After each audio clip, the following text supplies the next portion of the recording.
Are we live yet? Hideout, Utah. We set to go? Go. So,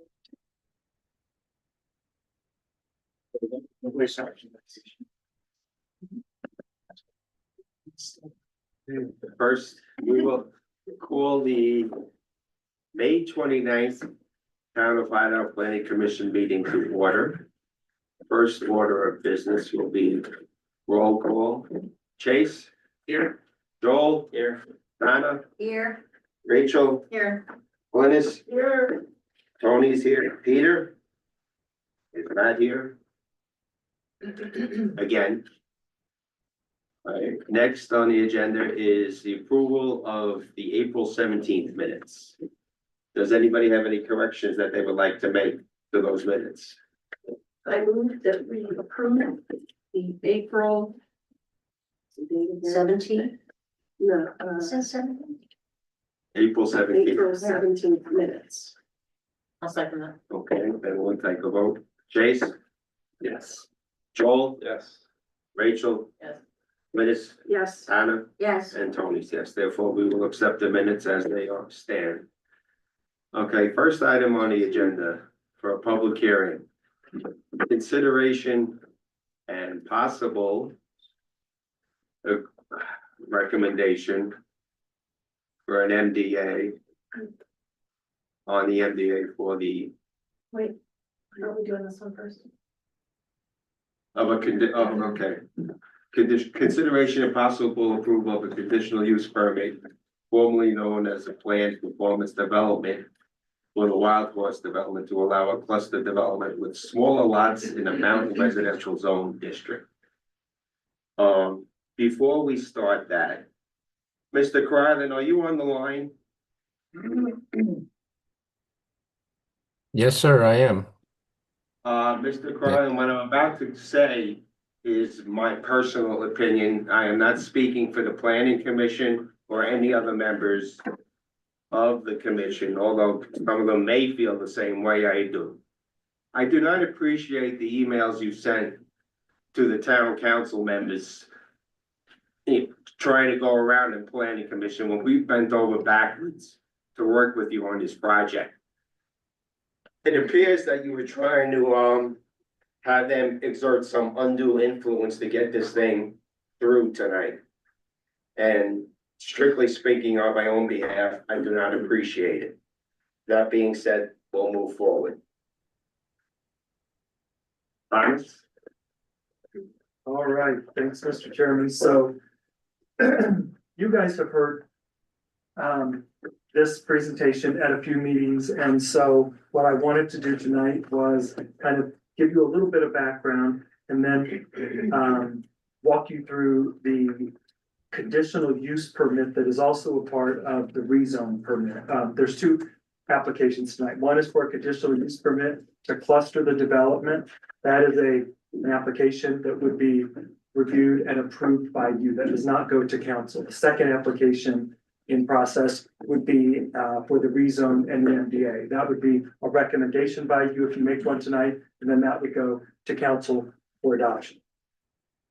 So you go to the next slide, Alicia. I'll walk you through this kind of quickly. Your ordinance, our ordinance has a number of requirements for the allowance of a conditional use permit, the conditions associated with that conditional use permit to cluster. So I'll walk you through that. So again, this is to cluster the development down toward the lower elevations of the site to preserve some of the open space on the upper elevations. Just as a reminder, for those online, this is for 7 single-family lots and 5 villa units and 1 neighborhood commercial unit. You can go to the next page. For the cluster development, the conditions surrounding this application revolve around the concepts of encouraging flexible site design. That may be smaller lots, protecting environmental assets, steep slopes, decreasing pollution points, amounts of impervious surface, and with potentially cost savings for infrastructure. That is why we would generally consider the cluster development. You go to the next one. Again, I'll go through these pretty quickly, so if you guys have questions, certainly reach out. This is the site, so you can see the area in green is about 5.5 acres. That would be the open space that would be protected as a result of clustering these units and reducing the lot sizes from the required 1 acre minimum for the mountain zone. Next one. All right, so here are some of the conditions. There's a few slides that list the conditions. The first is that the minimum area for a cluster development must be 5 acres. This site meets that condition. It's plus or minus 15 acres. No minimum width or depth of a lot shall apply. This one is in excess of 100 feet for most of the lots that are proposed here, except for the 5 that are up on, that are down the William Wolf Way, existing William Wolf Way. There has to be a minimum of 10 feet between all principal buildings and structures. Currently, all buildings meet this requirement. The open space has to be at least 25%. The open space yard requirement, the width between this development, any development on this site, and any adjacent property, the minimum buffer has to be 25 feet. So there has to be a minimum of 25 feet between this development, any development on this site, and say Mr. Wolf's property. This site, as proposed, meets that requirement. Go to the next one. Each lot must have a minimum of access of 12 feet to the public or private street. All of the driveways meet this requirement. More than one principal building or structure may be placed on a lot. None are proposed or permitted, so there's just a single house proposed for each lot.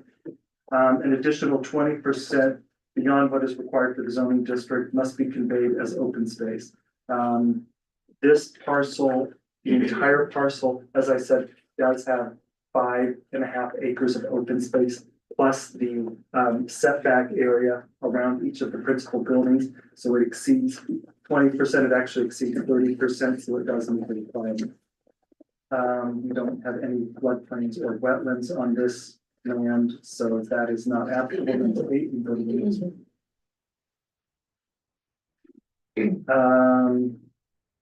There's a few more conditions, but I put this in here to note that as you see this in your package, this is the turnaround at the top of the development. As we talk about roads a little bit later, this may be reconfigured pursuant to both the town engineer's recommendations and Wasatch Fire Department. There may be a slight more of a wide configuration, just a minor issue. It shouldn't change any of the percentages. Go to the next one. Few more conditions. I know, just bear with me. The maximum number of type and dwelling units proposed are 7 single-family lots, 5 single-unit villas or casitas, and 1 commercial building. That is the maximum number allowed. That is the number proposed. The areas must be constructed. The areas of the site in which the dwellings are to be constructed must be located as efficiently on the site as possible. Again, these are on the lower elevations of this site.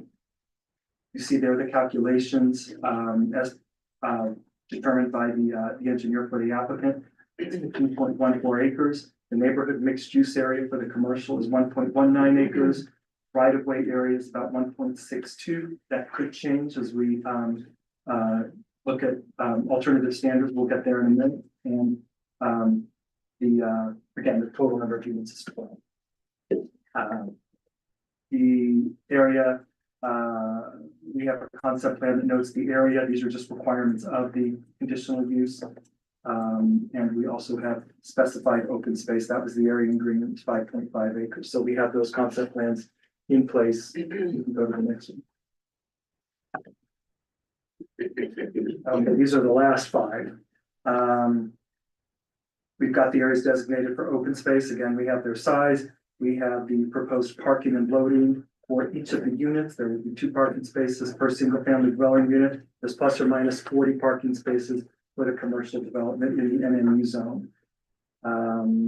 There are no affordable units proposed. That line item is there because if developer does propose affordable units, they can actually get a little bit of an increase in density allowed as a result of the cluster conditional use permit. We're working through some sidewalk and trail issues, that'll be discussed a little bit later on tonight. We've got the open space specified and compliance with the general plan. As you guys have walked through this project, we've discussed the general plan compliance a few times. This does have an economic development component to it. It does have a variety of housing sizes and lot sizes. It's got the villas and the casitas, and it's got the single family residential. It has generally been reviewed as in compliance with the general plan. Again, we can walk through the details of that tonight if you want again. But in general, it's in compliance. Go to the next slide. I think that might be it for conditional use permits. So thank you for letting me get through the technical components of that. Any questions on the conditional use permit? So, We haven't ever discussed it, these villas, are they meant to be nightly rentals? I don't think any nightly rentals are proposed for this project. No. That hasn't been discussed and even raised at all. Had heard that It's it in there might as be nightly a, rentals. They have not asked, it's not in the NDA as it stands now that I know of. That's not, to say that they can't issue, raise that issue with the town council if they get there. There was talk of what's gonna be done. So Polly was just noting that maybe there was a clause in the MDA where they had noted nightly rentals for the neighborhood mixed use. That's well, they didn't designate the zone and I might be confusing where the villas are versus the rest. You know the project better than I So do. I think we can't have nightly rentals in the NMU. So I think that might be noted in the MDA. We'll confirm that there are no nightly rentals But proposed. to the best of my knowledge, and maybe I'm wrong, Thomas, but they've never raised that issue in front of us. That's right. So if they put that in there without discussing that with us, then that's an issue. So I would make the assumption tonight, we'll put it on the record, there are no nightly rentals proposed for the villas or the single family residential units. The MDA that's attached to the document that we sent you is a draft MDA. We will, of course, tweak that before it gets to the town council, if that is your recommendation tonight. So right now, no nightly rentals, except they could have nightly rentals in the neighborhood mixed use, but the proposed building doesn't have space for it. It's not designed for it at present. That's an allowed use in the neighborhood mixed use, but it's not being proposed. So no nightly rentals. On the setbacks and limits of disturbance. So the only area that can be disturbed is that gray area in the middle, correct? The building envelope? Yes, the one you're looking at right now? No, so let's walk through this. So if we adhere to the mountain zones setbacks, the area that you see in gray would be what they are limited to in terms of a building envelope. Those would be the required setbacks. With a cluster subdivision, it is very hard to meet the required front setback of, I think, does that say 50 feet, I think? Because now their lots are no longer 1 acre in size, they're significantly reduced. So when they came through the concept plan review a couple of months ago, the request was for 15-foot front yard setbacks, 15 on the sides and 20 on the rear. The reason for that was that they are proposing to side load, that the garages would be on the side of these houses, so they would come in on the side. The idea was to save some of the land disturbance in the backyard by pushing the house up a little bit and side loading it. And so that's why the recommendation at that time was 15 for the front, 15 on the sides, and 20 for the rear. It looks like 50. I think it's 50, right? Yeah. Yeah, if you had a 1 acre lot, that does start to make sense, right? Becomes a bit of an estate lot, you would set it back. But when you do the clustering, your lots get significantly smaller and meeting a 50-foot front yard setback can be pretty challenging.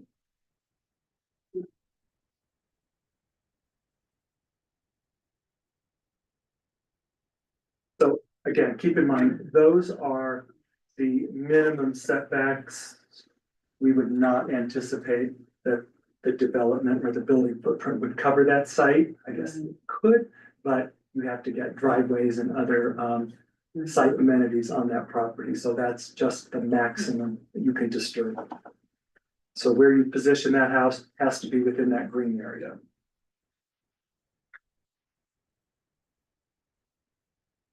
Can we keep the green is my concern.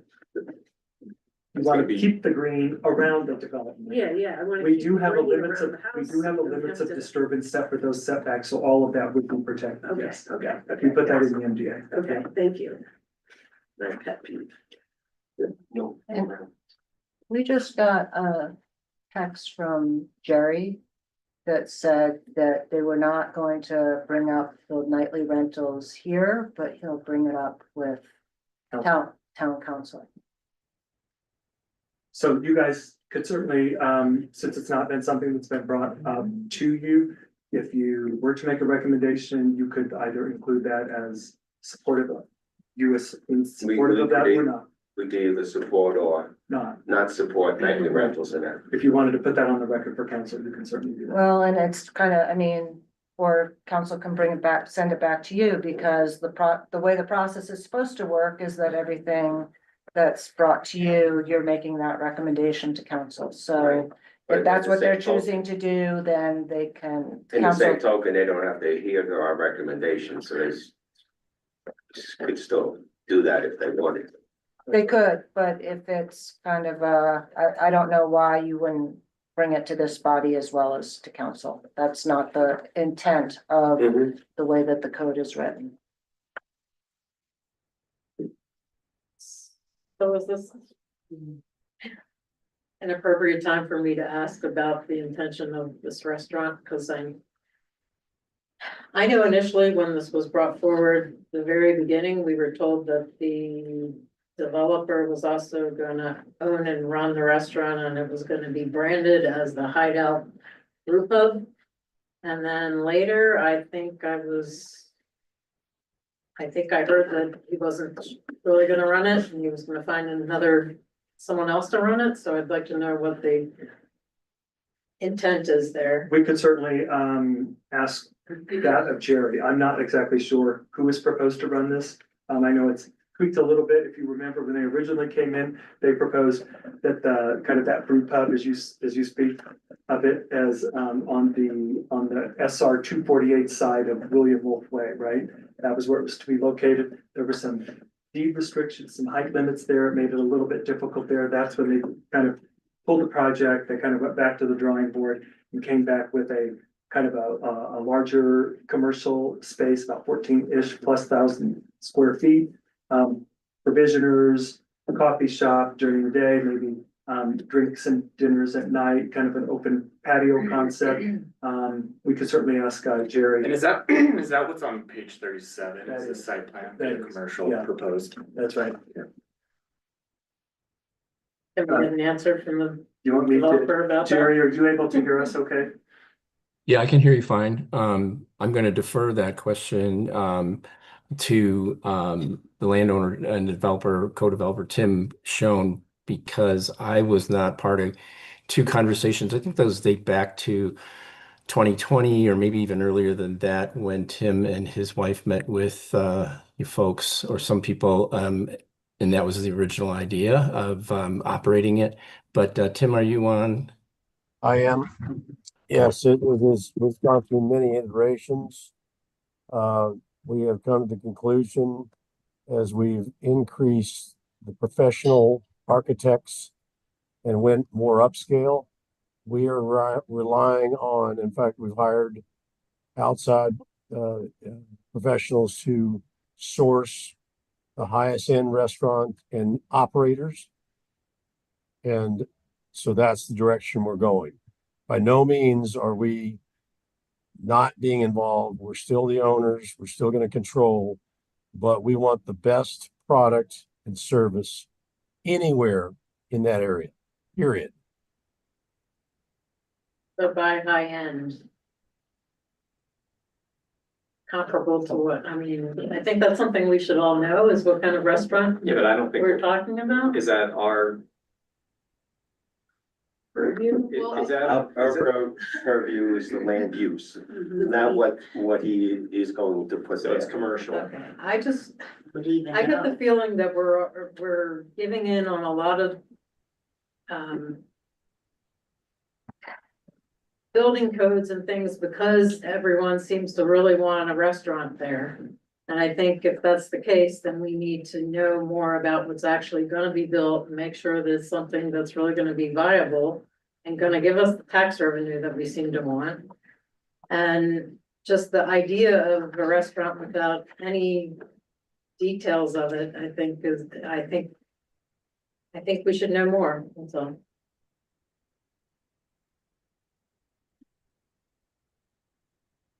Well, the only thing I can say to that is we have to go through a process of who would be the best business partner and candidate to execute the high level. This is not going to be casual dining. It's going to be premium, higher end, but casual enough. I mean, these are all descriptors of what kind of retail partner we would be putting in the space. I can't tell you what food fare, what kind of food it's going to be. All that will be dependent on that. But in terms of revenues, it should be one of the higher ends of revenue generation. Is there anything that's been submitted? I know in our next topic, we've seen some from EDC. Is there any pro formas on this Wild Horse commercial? Tim or Jerry, did you guys run a pro forma on this? Help me remember. Yes, we did. See? Yeah. We supplied that information to, help me out here if Jan's on, the gentleman who is, his last name is Sant, S-A-N-T. His first name escapes me. He is hired by the city to evaluate performance like that. And the numbers that we have shared with this committee, and with you, Thomas, were validated by Ron Sant, S-A-N-T, independent consultant to the city. So we supplied some estimates and he came back and validated those in his own way on behalf of the city. Does that answer your question? Remember what the approximate annual net gain was, revenues versus expenses on this? I can go back and look. I have to caveat that in that I don't, off the top of my head, remember whether his included everything from sales tax revenue, including property taxes, for the entire development. I'll see if I can find that and send that to you again. My recollection was it was north of $2 million in gross. There you go. Thank you, Jan. Is that Alicia doing that? No, that's true. Oh, There's the number as well. so there you go. It looks like on an annual basis, you're north of 100,000. Not sales tax. That's a combination of, can you scroll to the left, Jan? I think Scroll it's left, Jan. Yeah, property and sales. Okay. right. Property and sales. Yeah. So pretty good number. Yeah. Mm-hmm. Jim, that was great. That was like Yeah, magic. thank you. Yeah, thank you, Jan.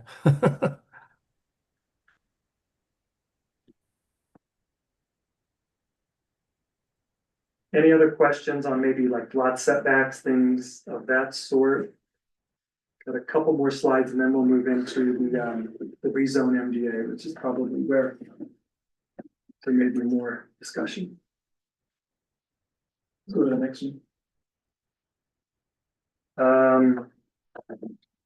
This image shows the setbacks overlaid onto the lot, so you can start to see the areas that could be disturbed. Again, note that there's a 25-foot setback for adjacent properties. That specifically relates to both Klein and Mr. Wolf's property. But this will give you an idea of where the intended building footprints would sit on the lots. Again, this is the maximum scenario in terms of build out.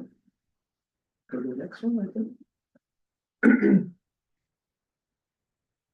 All right, so you go to the next one, Alicia. So The rezone is only for the area in red. Remember, the outlying areas are remaining zone mountain residential. We're clustering them, assuming they get the conditional, to avoid the conditional use permit for clustering. So only the area in red, it's about 1.1 acres, is being proposed for neighborhood mixed use commercial.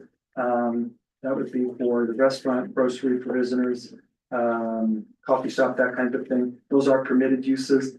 If you wanted to allow small scale retail, you could incorporate that into the MDA. I don't know how applicable it is, but right now, small scale retail in our neighborhood mixed use is a conditional use, which means it would have to come back to you. So you could allow that as an allowed use if you wanted in the MDA, starts to make sense, or leave it as a conditional use. Everything they're currently proposing is an allowed use. We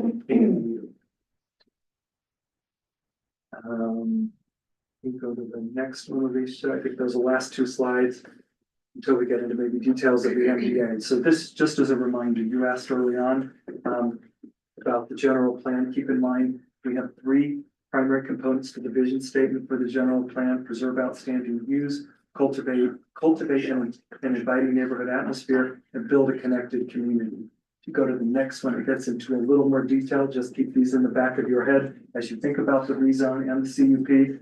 Our goals for housing are to create a diversity of housing, to ensure that we have a balanced mix of housing types.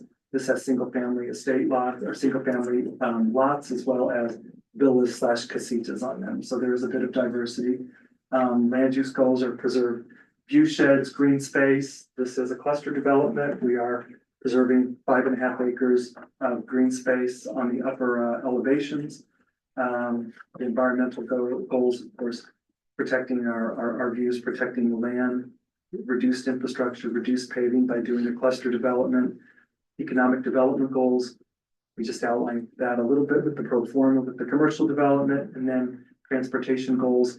Not necessarily applicable here, but we do have this development situated along 248, so there's decent traffic movement, relatively ingress egress. I know some people have expressed concerns. We don't have a stoplight there, but right now UDOT does not have that particular site listed as a location for a potential stoplight. That may change in the future as they update our corridor agreement. But it does have a left turn lane in, and it has an acceleration lane out. Any questions? So if you go to the next slide, we can talk a little bit about the master development agreement. So I've got some slides here that have some of the attachments that would go with the master development agreement. We can walk through those. Some of them, most of them are going to be duplicative of what you have already seen. So we can certainly walk through them. Or I don't know if the applicant has any questions or wants to present anything. We could probably maybe stop and go to the applicant if you want, because at this point on, it might get a little bit into more of the technical components. Mr. Chair, I'm counsel for the applicant. Do you mind if I take the podium? All four. Just in case there's any questions of a legal nature. Thank you, sir. Please state your name. It's Nate Mitchell. I'm with Hogan Lee Hutchinson. Justin Keys would ordinarily be here, but I'm afraid he didn't dispose.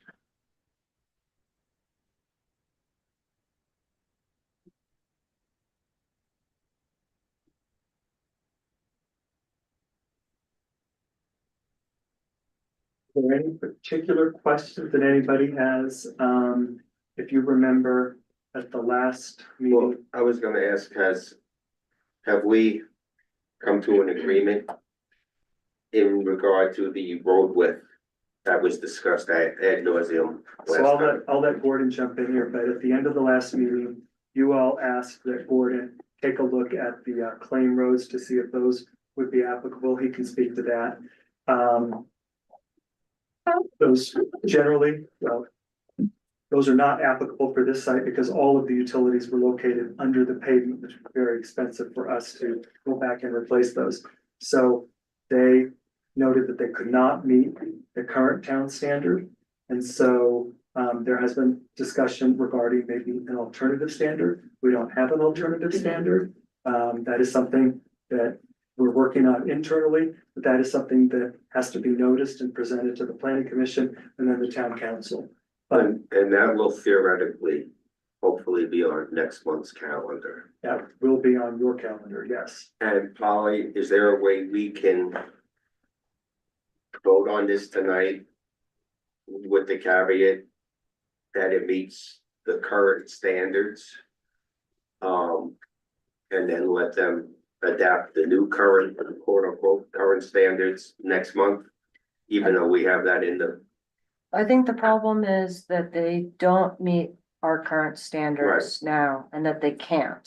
right, So in order, you have kind of how I would lay it out for you is we can do it contemporaneously. So if this were to get continued to next month, then you could look at the alternatives probably first and then look at the MDA and see whether they can, you know, that they're gonna meet them.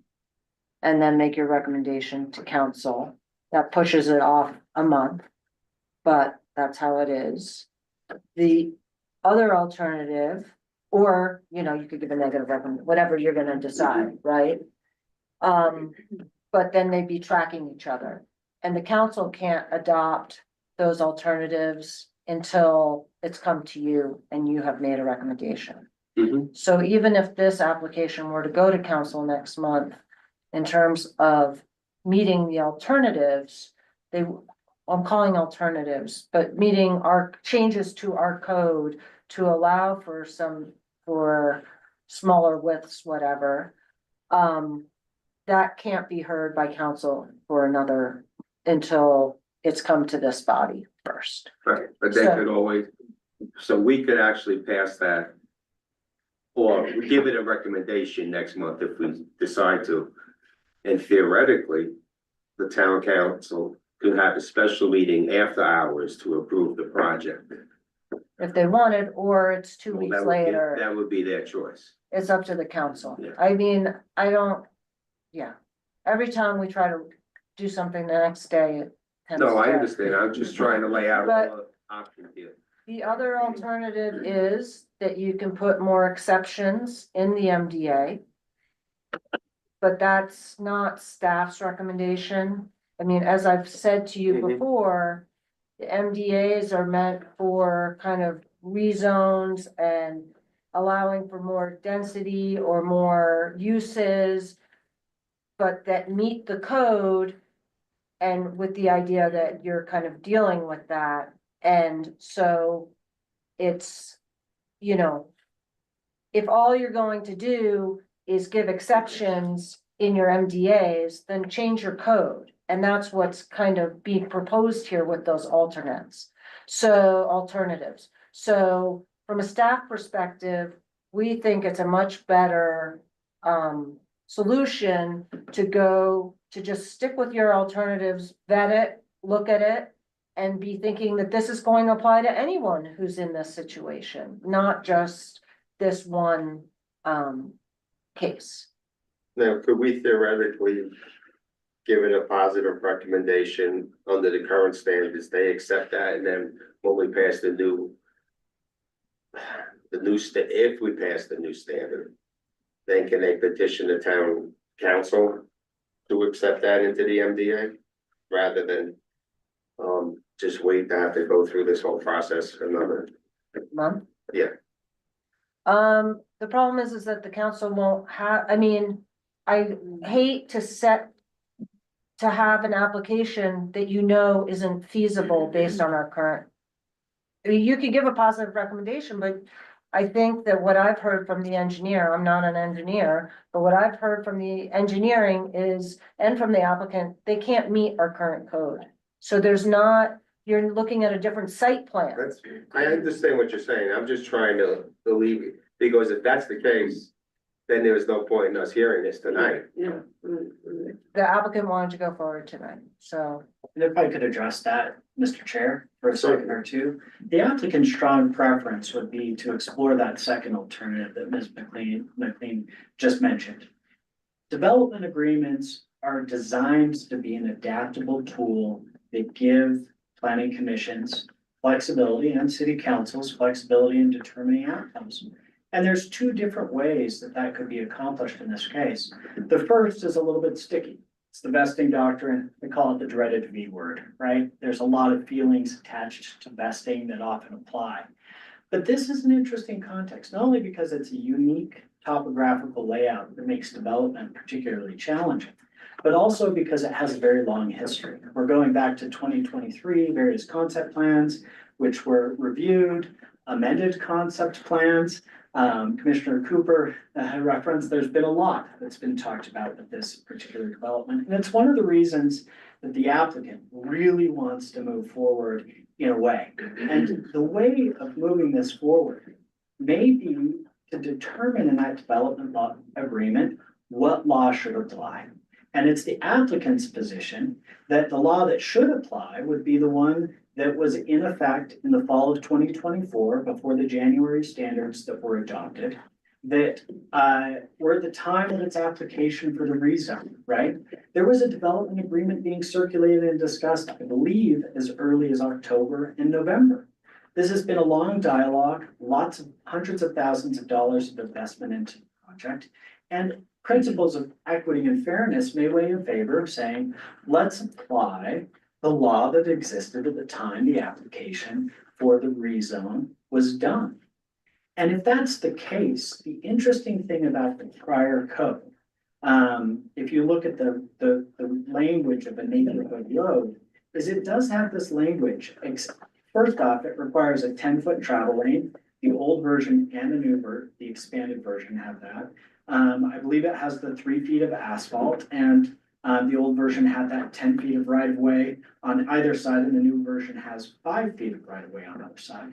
But the really interesting thing about that provision is it says exceptions to be approved by the mayor or town engineer.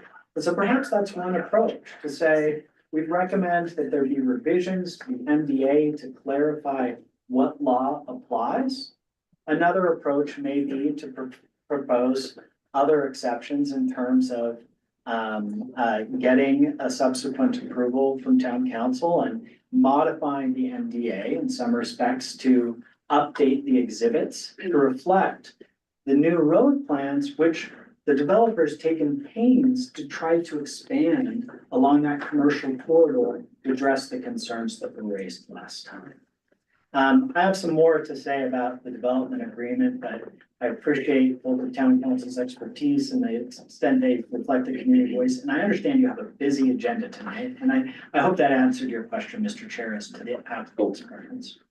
I think we discussed with the, your client, how we repeatedly said how the standards that were set for claim do not apply here. We were pretty adamant about that. So I don't think you should be raising that issue now. And in regard to the length of this, there's enough fault on both sides of the table here, council, that it took so long to get to this point. Of course, and I understand that. This is a long process in terms of development. I only mention it in terms of investment, Mr. Chair. And with respect to the claim standards, the standard that I was referencing a second ago, that's not necessarily the claim standard, that's straight from the 2024 code. And the road that is proposed now is wider than the claim, just for clarity. Thank you for allowing me. And with all due respect, if he wanted the 2024 standard, he should have had the MDA ready. That The MDA is always a little bit tricky, you know, you seek your legislative approval and we could do this dance all night long. we could, Mr. Chair, we truly could. So just one thing I just want to address is, yeah, legally, there's no vesting under this circumstance, right? And I know that came up last month. Right. And I don't know that if it was directly addressed or not, but I saw it in the minutes and. Well, I believe we stated how you can't apply the prior code it can't get vested in, the last time we discussed this. Right. So, You know, and my concern is that, you know, we allow this. I don't want this to be a precedent for any other development. Which if you write it into the MDA, opens that door. I understand that concern, and Mr. Chair, if I may, there's two types of precedent. We see it in different contexts. There's a developer who comes in and says, you did it in this development agreement, I'm entitled to it too. But there may also be some precedent that attaches when there's an adoption of an entirely new road standard that's specific to this type of development. Is the developer just gonna ask, well, change your ordinance for me too? We're dealing with the devil in both contexts respectfully, and I think that perhaps the purpose of a development agreement is to deal with the nuances of a particular project, and that may be an appropriate way of doing it here. In the applicant's view. I'll just bring up that we're not talking about just the roads as the exceptions, there's also a lot of other exceptions. That you're asking for. There are some other concerns and other exceptions. We wanted to be prepared to address the roads since it encompassed much of our discussion last time. And my understanding is with respect to the development agreement and the staff report, while we were preparing today, we discovered that there were some red line changes that inadvertently, they were made April 16th to the town, and they weren't included in the staff report and project. And so unfortunately, council member, there are even more that we're asking for in clarifications in terms of the relief that we're requesting from the planning commission tonight. And if I could summarize that just very, very briefly, I think that our request to this body would be that a favorable recommendation with respect to the master development agreement, with respect to the conditional use permit, with respect to the zone change. I think in terms of the priorities of Hideout, the zone change may be an easy call. Bring commercial to this community, bring it in a way that's pretty close to an accessible point in the town, and a restaurant would be an ideal place to bring people together, consistent with the general plan. With respect to the conditional use permit, I think Mr. Eddington addressed that. There's a couple of little things that may need to be resolved in terms of bike paths and trails, but I think we're pretty good there. And then last but not least, there's the MDA, and our request is a favorable recommendation to our draft with its proposed red lines. And there should be some conditions there. And I'll respectfully submit that one of the conditions would be to clarify which code applies. And we'd ask that it would be the one that was applicable at the time that the zone change was requested. We'd probably need to update the exhibits to reflect the revisions to this road, because this body probably wants clarity in terms of what kind of road it expects and wants. And there was an exhibit that was proposed by the town for inclusion, and I don't think, Mr. Eddington, correct me if I'm wrong, we've ever circulated that exhibit. It might have been a vegetation disturbance type exhibit. I can't recall I don't- exactly. Think that we have circulated that. Are you saying that it's been submitted, but we haven't circulated it? I think that it was an exhibit that Mr. Keys had said, this exhibit's being proposed by the town. Do you have a copy of what you're expecting? It may be exhibit B or exhibit C. Oh, with regard to non-disturbance, that is something Exactly. that we would need. Yes. Because the applicant has been very attuned to the issue of not disturbing native vegetation, and we want to make sure that we're on the same page there. And then there are some other changes, and I can go over those in great detail, but the basic concern that the applicant has with respect to the version that's in the staff report as opposed to the version that we circulated are threefold. The first is the development agreements provide certainty. That's how you attract investors to the community. That's how you engage with developers. And there are some provisions in there that probably should be clarified to say what code provides, so it's not left open to question. The second thing is there were provisions in the document, and I'm referring to 2.2 and 3.11 as examples, that had what appeared to us as the risk of standards changing all the time, right? It's almost like you want to build a house on your property or an ADU. Maybe I should bring up ADUs. That might be as bad as vesting. You buy a property, you're gonna build a two-story house, and then suddenly the engineering standards change and you can't build at all.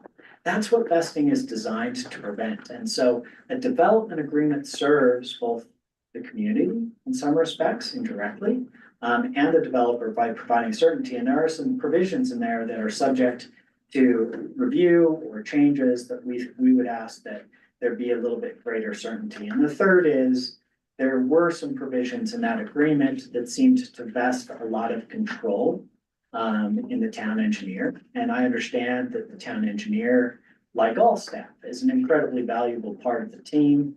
But there have been some severe disagreements as to which codes apply and which don't. The applicant also recognizes that the town is evolving and it's growing. And it's an opportunity to update your standards to meet the demands of a growing town. But the concern is if there's a degree of discretionary control and ever-changing standards, we'd like to get this built.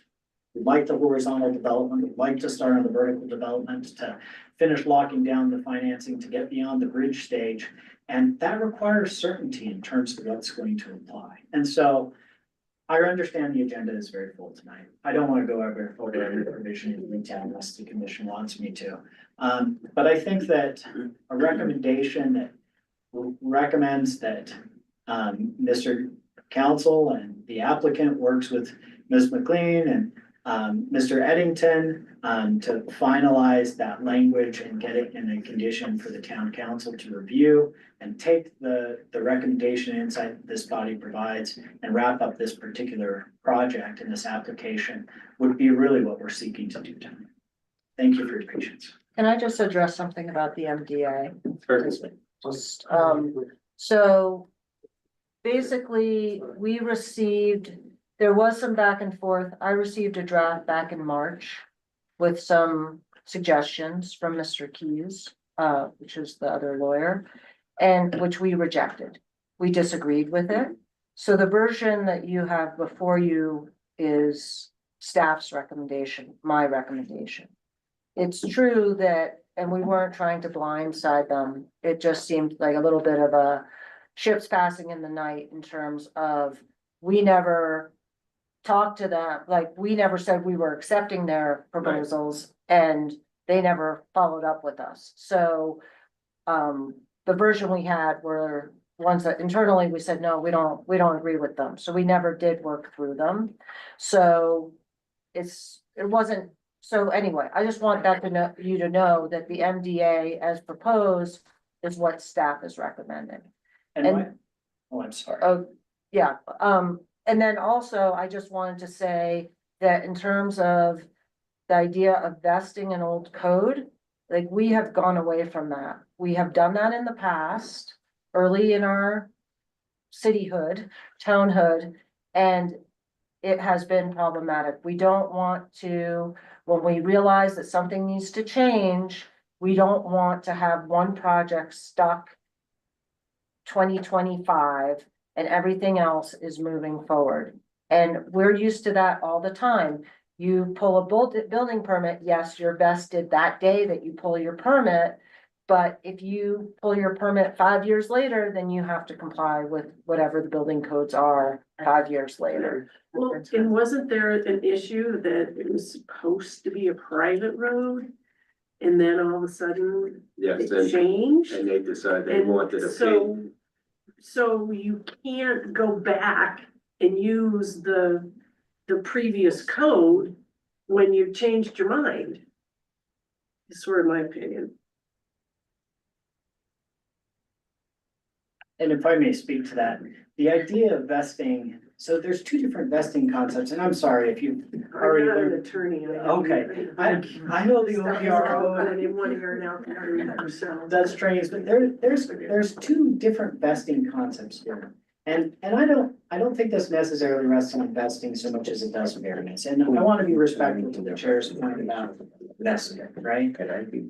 There's the idea of vesting where you have an agreement and you're vested in a particular code. And then there's this other concept, it's a statutory concept born out of a very old case, Western Equities versus Logan, my hometown, where the law that should apply doesn't depend so much on the language of the application. The law that should apply is based on the date of that application. I'm talking about the second. And I recognize there are concerns about private versus public. Mr. Krylan last time tried to address that there were going to be gates, they're not going to put gates, they're going to open up those roads, and the importance of being public from a financing standpoint to make the project viable. And so I don't want to dig too deep into that issue, but I want to acknowledge it and be grateful for it. And then with respect to Ms. McLean's arguments or position with respect to the development agreement and the version that was provided, it's my understanding that the planning commission has received our copy of red lines, and I understand the purpose of providing the staff's recommended version in its staff report. I just discovered the issue this afternoon and tried to bring it to their attention as quickly as I could. I'm sorry that puts a little strain on your afternoon, so thank you.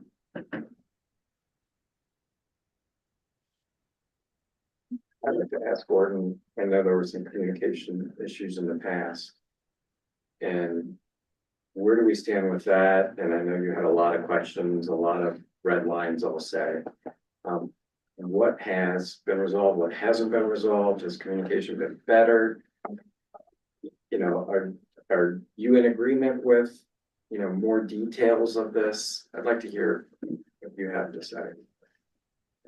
Can you ask more specific questions, please?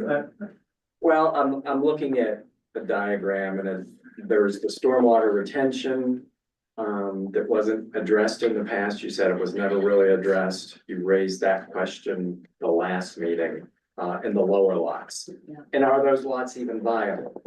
That's one of my questions. Okay, let me speak to that first then. And let me give you a follow-up while I've got it in my mind. The road width, that was a big issue at our last meeting. Is that something that you think they've overcome, we've overcome, or you've overcome where there's an agreement? We talked about that. Would there be an agreement based on their updated plan, a narrower road? Does that work? Okay, hold that and hold the Before you second one. start, for the second one, I think Joel means it if there was a new standard. Yeah, I understand. Do you think there's a viable solution?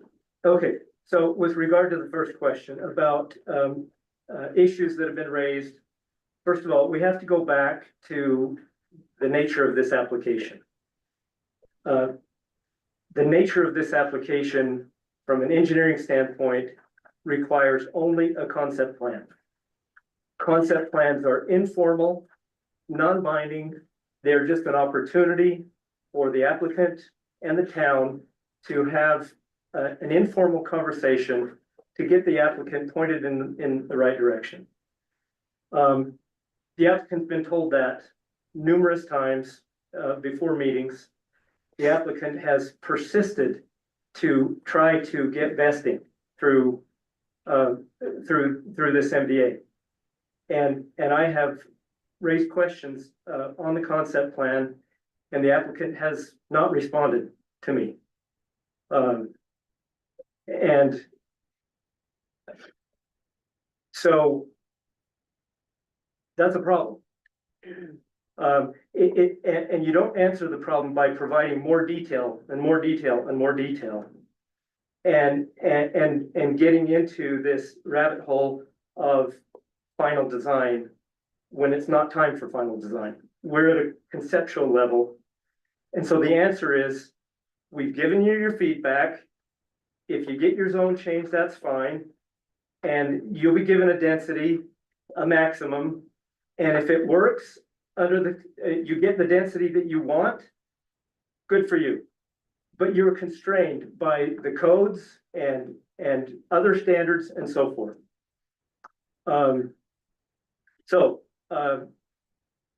The concepts that the red lines that I put on this sheet are a lot more than I normally would. But it's in response to this applicant trying to vest things and trying to claim density that appears to be infeasible. Does that answer your question? Yes, it does for that. So have you had communication with them about these issues? I've sent comments and they have not responded to those comments. With regard to your second question, about about street widths. I'm not going to add any information to what Thomas said. There have been conversations. I have an ample amount of documentation showing that this applicant intended for this road to be private. And in the last hearing, maybe a couple days before that, we heard about it, the staff. It was too late to put in a packet for the planning commission. And the applicant surprised the planning commission with, we want public streets. Well, so we've been trying to react to that. And so that takes a little bit of time. I think we've been very responsible in trying to do that. There is progress behind the scenes. I think the applicant should recognize the surprise that they introduced and be grateful that we're trying to address it. And for 1 month's sake, seems like a pretty good response on the town's part.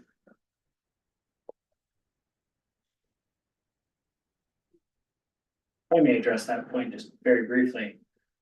I think the applicant's view on some of those red line edits is, those are issues that we're going to resolve at the plat stage. That's when we do our engineering designs. That's when we submit it under a particular code and we have to resolve those issues. We think it is feasible, but that's what developers sometimes do. They take that risk on themselves. Now, I recognize that doesn't make your job any easier because you want to assess whether this is going to be a successful and productive development. But the applicant or its engineer has met on the roads, they've tried to work on the roads. That's a project that's directly relevant to this particular issue.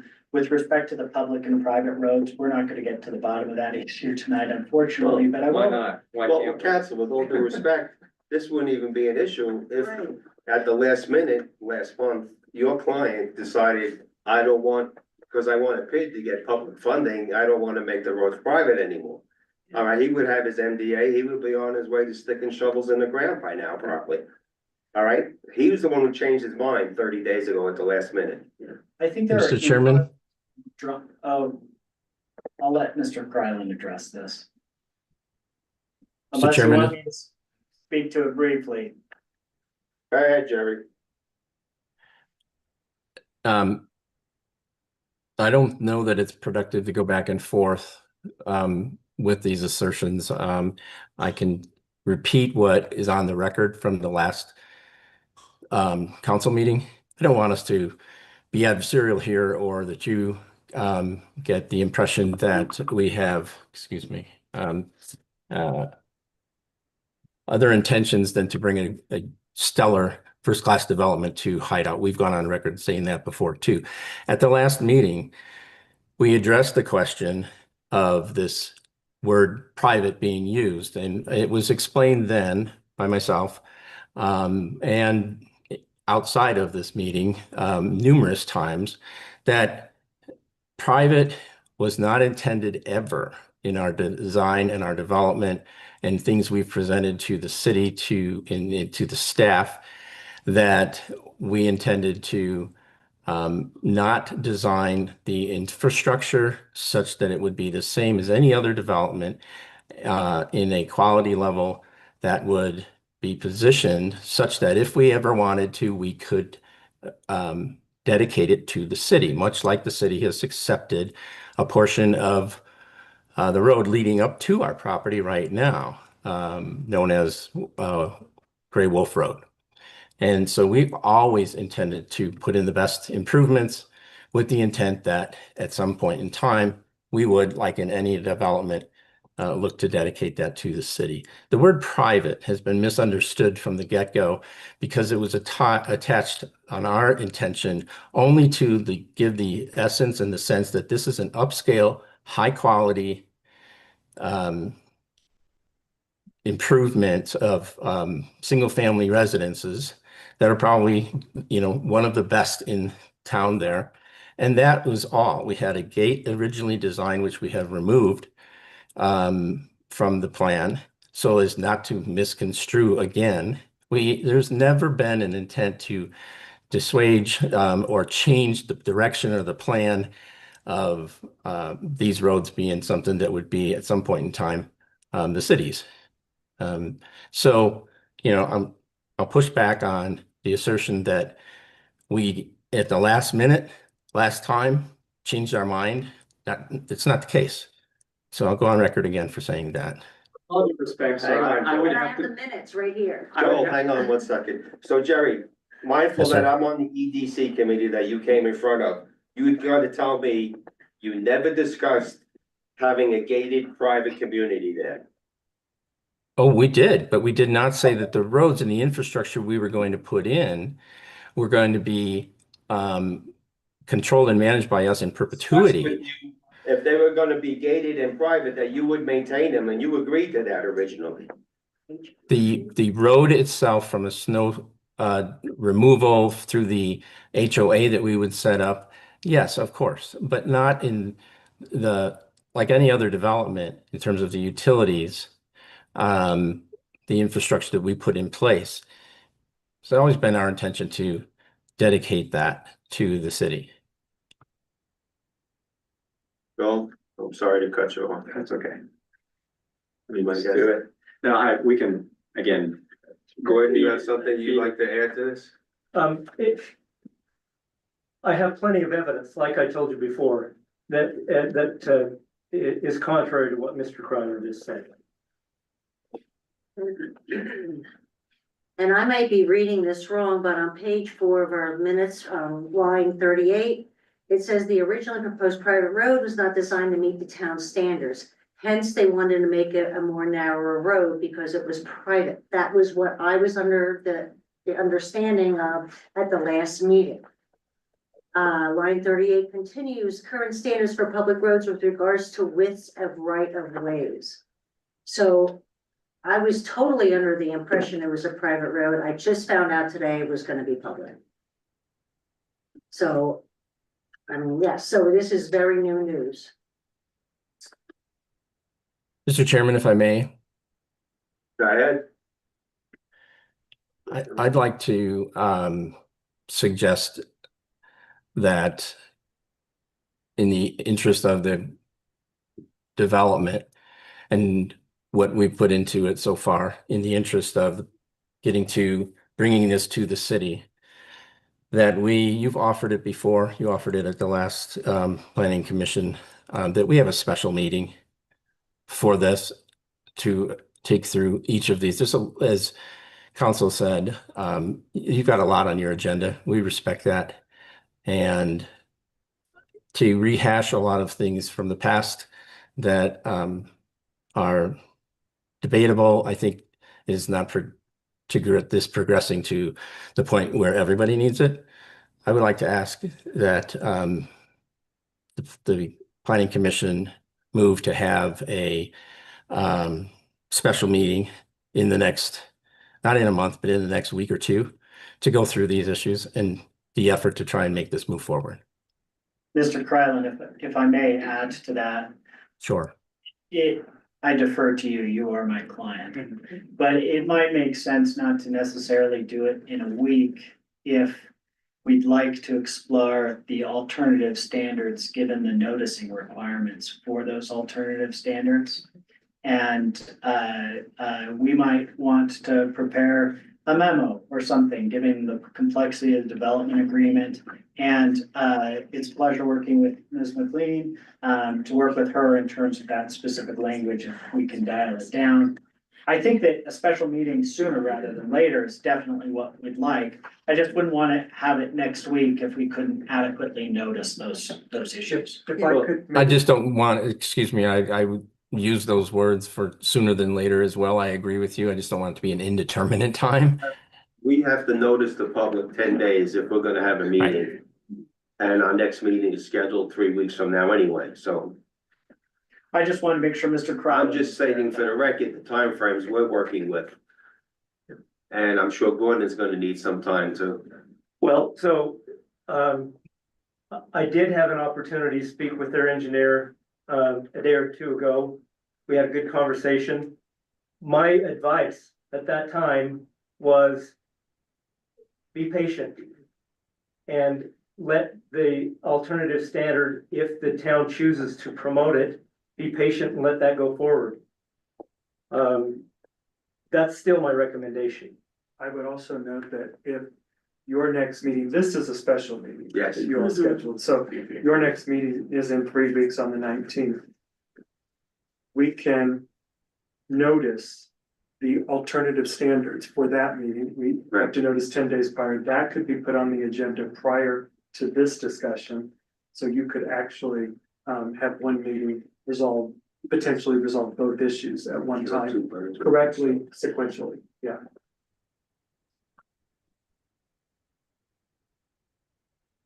Does that work for you, Counselor? Mr. Chair, Chairman, I'll defer to Mr. Krylan. I didn't mean to mess up what he was asking for. I just wanted to be Well, attuned to the open and public meetings. as Thomas stated, it makes no sense to have a special meeting between now and then when we can't address the other issue. I agree with that, and with respect to 3 weeks, I think we're fine with 3 weeks. I would be concerned if we're not able to get things ready by that. There is bridge financing here that we're worried about. We'd like to proceed with the project, and we had proposed deadlines in the MDA to get this project built very quickly, to get those commercial opportunities here. And one of our concerns with a proposed ordinance changing, and it's not the alternative we would pick, is we're worried that delay is gonna make this project go away. And I just want to put that on the record. That's fine, and that's your client's option. It always is, Thank you, sir. but we're here to represent the town. And I appreciate this service that this commission provides, so. I also have one more concern I just wanted to bring up and just on the record. Including talking about the 5 lots that are bordering on 248.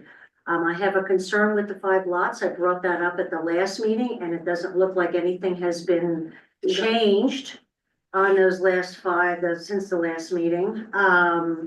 There's issues with stormwater infrastructure, water runoff basin is gonna be down there. I don't see how possibly you could fit. I have looked at that property. 5 single-family homes are just, they're not gonna go. Let alone, I don't think they're gonna be viable for resale or for you to be able to sell them right there next to 248. But I do have a suggestion, if you'd like to hear it. If you can't do, I mean, if this is, I was just looking at different ideas and what you can do with that. Have you thought about possibly still doing 5, so you have the same amount of homes, the same amount of density, but instead of doing single family, do similar to claim and do like a 3-plex and like a twin home instead, and move it over closer to the Wolf property?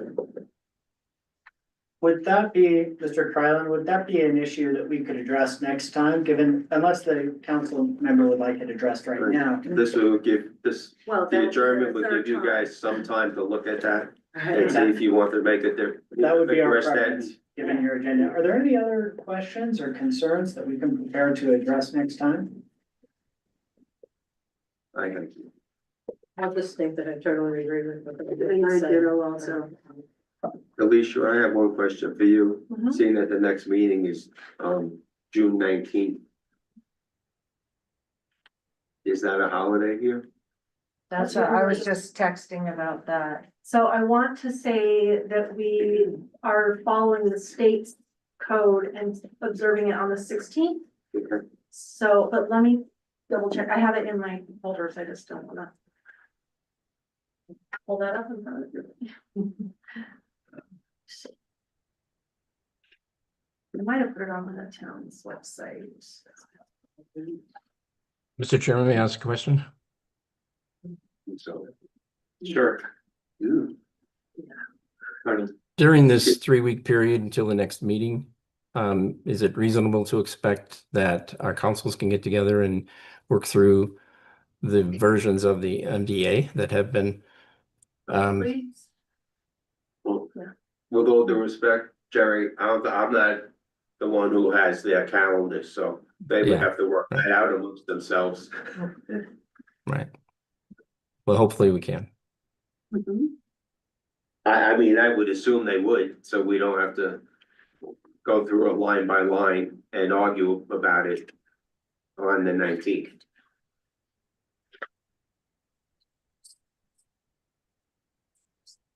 Is the goal to get, Tony, is the goal to get like a red line draft or what's the outcome? They'll work out they will work out the MDA hopefully, and then we will get a copy of it. We can make comments on it. And will we see it with different changes or suggestions or? And we can make red lines to the staff one so that you can just I see just that see as the the, version control. Yeah, so the one you have now, we can do the red lines to that, right? yeah. That'd just be helpful then. And if it comes down to 2 or 3 items, that's what I was alluding to. If we need to prepare a memo or something that really identifies those, we might go that option. One last question for Mr. Minor.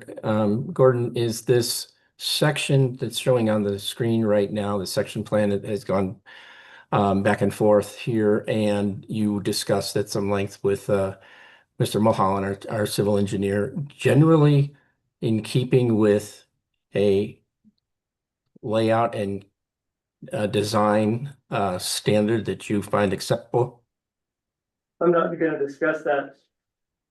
Those are internal discussions and they'll remain such until a later time.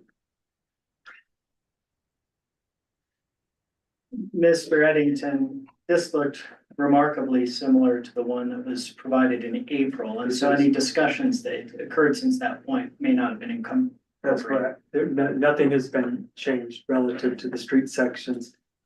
We don't have a new street section or an alternate. And we'll try to provide exhibits of those before the next meeting. We're grateful. So can I move that we move this Please meeting? I move that we suspend discussion. Continue. Continue to a date certain. Continue to a date certain, June 19th. Does anybody like to second that? I'll second. Thank you, Joe. Anna, Yes. Glynis, Yes. Joel? Yes. Chase? Yes. Tony's a yes, and Rachel has stepped away for a minute. So this, Wild Horse will be continued to a date certain of June 19th. So hopefully we finally wrap it up. Quick question, do we need to open for the public? Oh, yeah, we Oh, should I'm open, sorry, yes. we should open the public That's hearing. At this time, is there anyone in the audience who would like to make a comment? Please step up to the podium, state your name and address. Thank you. Thank you, Counselor.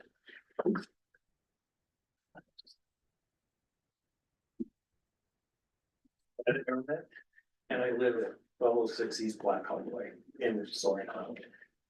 I do have a couple questions. First off, Donna, when you went ahead and said that, offered the suggestion to put a 3-plex and a 2-plex for those 5 lots, aren't these all lots covered by the Wolf agreement that they cannot be higher than 20 feet? Is that right? So would that still work then if they, because claim is obviously higher than 20 feet? Okay, then second off, the developers have asked to go ahead and change the height of the walls. And the development, I think they said that they wanted to go from 10 feet to 12 feet on the private lots, but up to 20 feet retaining wall on the commercial side. On the back side of the commercial. Yeah. But on lot 2, on the curve there, it's got a 19-foot retaining wall. So it's a little bit above the 12, a little bit above the 10. So that's not in the commercial area. My question is, could not that curvature of the road be pushed up north, if this is the way, if the map is correct, to go ahead and take away some of that consideration. I mean, if I was gonna go ahead and buy lot 2, I wouldn't want a 19-foot retaining wall right next to my house where a car's gonna come whipping around that corner and fly off. Okay. So. I'm not sure. me. Okay. Yes, Gordon? Yeah, and with these road changes, that wall's gonna get higher. Yeah. It'll get taller. So a huge concern. I hate to see Hideout start exempting the retaining walls to 20 feet. Because, you know, it'll spread throughout. And then the third, well, my third comment is on the connecting the communities. We talked about that. And you said that, I mean, I see about 150 feet of a pathway total, okay? But I don't see anywhere, and actually, that pathway ends in the lot 2 next to the zoning, okay? So I'm not sure how that's gonna go ahead and work. I mean, to me, if it was my property, I'd go ahead and build a pathway that went up above in the open space in lot 7, have some cool place, people could go ahead and walk and join in from claim to go ahead and do it. But I don't see, I hate to see our community continue to be car driven. You know, you want a place where people can go ahead and connect with you, there's no real walkway on that road, on Gray Wolf Road to go ahead and get to this commercial area. And it's like you're forcing everybody to go ahead and drive, which is kind of cockamamie, I guess, in my mind. With all due respect to that, considering that 90% of the population lives on the opposite side of 248 from where this building is going, there's no bridge, there's no underpass, and there's no stoplights. How else would you expect anybody to get there? That's a good question. Let's get the bridge. Let's get the tunnel. Okay, as soon as you want to give us $6 million to build it, we'll build it. I like the way you think. I could speak to that just real quick. We do have to finalize the trail system with them and the sidewalk into the site up Gray Wolf Road. That is still that is still in process, so that is something we are doing. You should also note that we are working with Claim on a trail system that we would connect to this trail system. Their system is not yet complete. It won't be complete until the construction machinery is removed from there for safety purposes, and then those trails will be dug in. Okay. So there is some open space above Claim. Yeah. Where they have some responsibility for trails as well, ideally to start to connect over toward, trails of Golden Eagle, et cetera. And I'm just looking at this, would it also make sense if there's space, which there's probably not, but if there's space to put a path in from that upper claim entrance or exit? So above lot 2, so upper claim could walk down, maybe it's not that way, maybe it's a trail along the perimeter of lot 2, the back. We can look at The that, yeah, backside that's a of good lot call. And what he's talking about is that area that's the emergency ingress egress for, Yeah. travelers, yeah, And also there's the spine trail study, right? that's right, that's right. And then one other tiny thing, with Bill Wolf's property, his utilities, his electrical goes up and over the highway, he's on a septic system, which is probably the only septic system in Hideout that I know of. And could he not connect into the utilities right there? You would have to speak to the engineers, and that's one I don't know.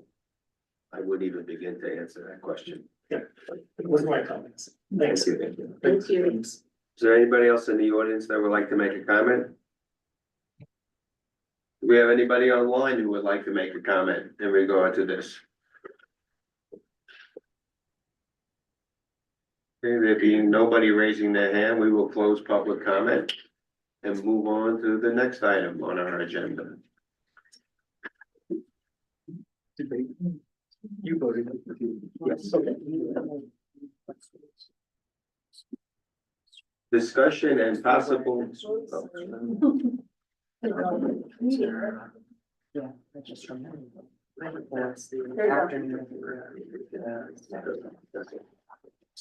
Discussion and possible recommendation to the town council regarding a master development agreement for the, no, that's the narrow. What you saying? That's the one we just did. Number 4. Number 4, I'm sorry.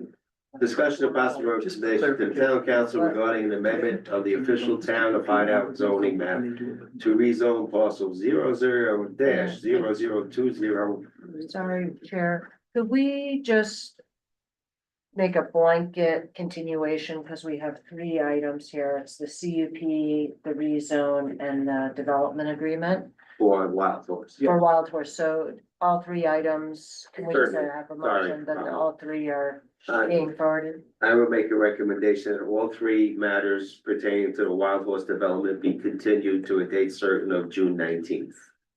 Second, Yes, sorry. Thank you, Donna. Rachel, Yes. Glynis, yes. Joel, Yes. Chase, Yes. and Tony's a yes. Thank you. Sorry about it. Moving on now to item 4. Possible recommendation to the town council regarding the amendment of the official town of Hideout zoning map to rezone parcel 00-0020- yes, Elkhorn Springs. I'm not reading all those numbers. To a neighborhood, mixed use residential and residential 20 and natural preservation. Thomas, take it away. All right, so round 2, this is a project that you guys are pretty familiar with, so I will try to walk through Yeah, I this. thought this was the first time they had this on. Round 2, this is round 6 or 7. That's right, that's right. So I'll walk through this pretty quickly, but I know that we've had a lot of discussions. I've met with some of you individually. You guys have had some concerns, questions. I tried to integrate that into the staff presentation. So I'll go through this pretty quickly and then we will open this up for a discussion. How about that? So if you go to the next slide, Alicia, as a reminder, this is a project that is located on 115 acres. This is the Salzman property. The proposed density for this is 226 lots, about 1.96 units per acre, and potentially some commercial pads located at the lower elevations near the entrance off of 248. And we'll get into that discussion in a second. But you get the next one, Alicia. Here you can see the proposed zoning that is under consideration for tonight. You see R3, just remember R3 is 3 lots per acre, 6 is 6 lots per acre, 20 is up to 20 units per acre, 20 lots per acre, starting again with the multifamily townhouses attached units in R20. The NU is the neighborhood mixed use, which would allow for grocers, restaurants, that kind of thing down at the entrance to this proposed development. NP is natural preservation, which is a zoning designation that does not allow any structures except for things like trails, maybe a gazebo, things like that. So that's protected space there. Go to the next one. Okay, so I think over the past couple of months, we've kind of been flying at like 45,000 or 45,000 feet, and then sometimes we're down at like 3 feet. So what I think we're going to try to do is I'm going to back us up just a little bit here. Remind you of the general plan. Similar to the Wild Horse, this is the exact same information, but our goal is to preserve outstanding views, cultivate an inviting neighborhood atmosphere, build a connected community. Keep that in mind as we look at probably the next 5 or 6 slides. Make sure that you can reconcile the fact that this proposed development has to meet our general plan before you can do a rezone. Go to the next slide, Alicia. You'll see here we've got that outline again of the 5 main components of the general plan. Housing goals, diversity of housing, land use goals, protection of the environment, wildlife corridors. That also ties into number 3, our environmental and sustainable goals. Our economic development goals, which deals with sales tax, commercial viability, gathering places, placemaking, and then transportation goals. Ease of access, ease of connectivity, safety, those kinds of things. Okay, follow that in mind. You go to the next one. Let me show you. This is the lot layout on an aerial. Remember, this has a single point of entry off of SR 248. That is the entry that is right now the emergency ingress egress for Golden Eagle. There is a secondary access up at the, I do have the Right up here is a secondary access. That's pretty steep slope. I think it's right around maybe 15%. So it's for emergency access only. That is the existing driveway that goes up to that house right now.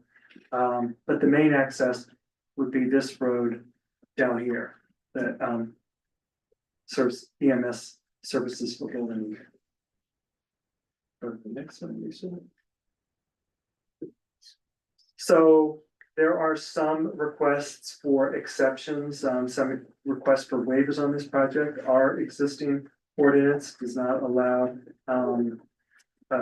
topographic topo to exceed 5 feet of cut and or fill. If you take a look at the graphic that you see there, you can see the areas that are greater than 5 feet of cut and fill. The green is 5 feet of cut.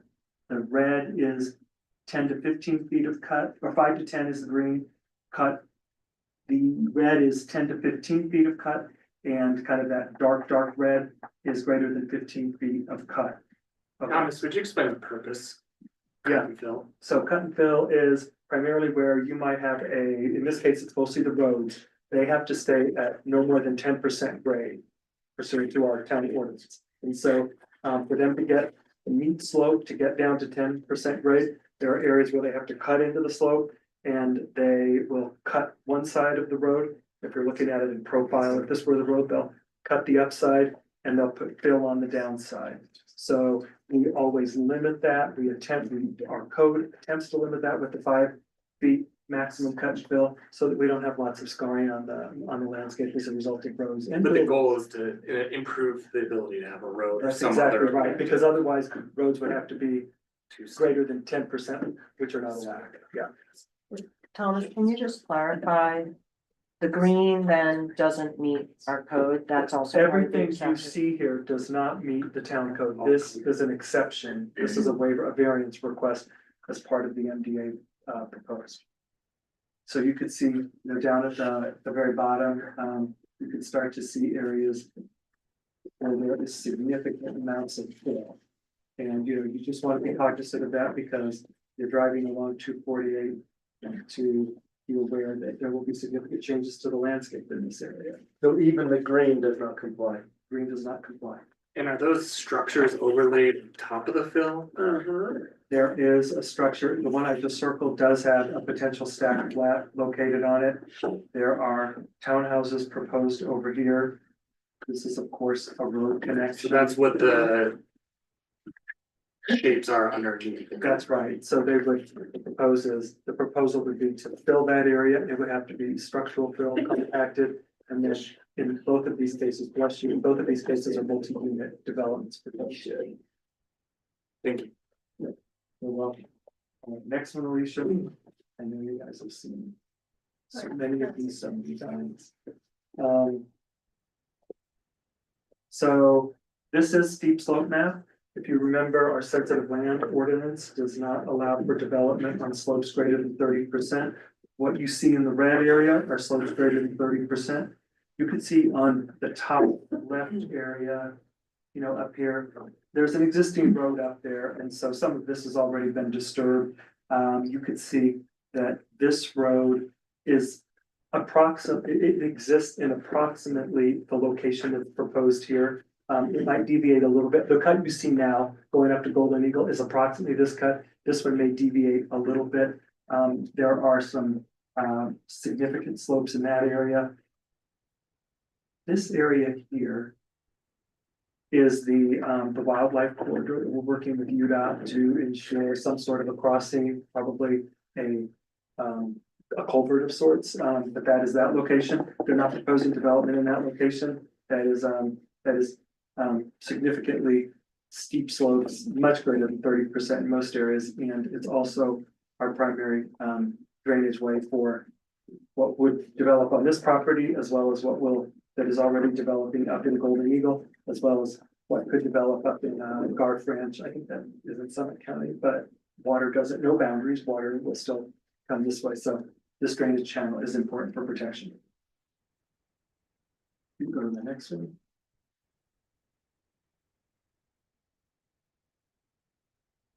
This shows some of those cut and fills, again, in a different, slightly different color on this map. But you also see, the land that is proposed to be deeded to the city. That's about 15 acres.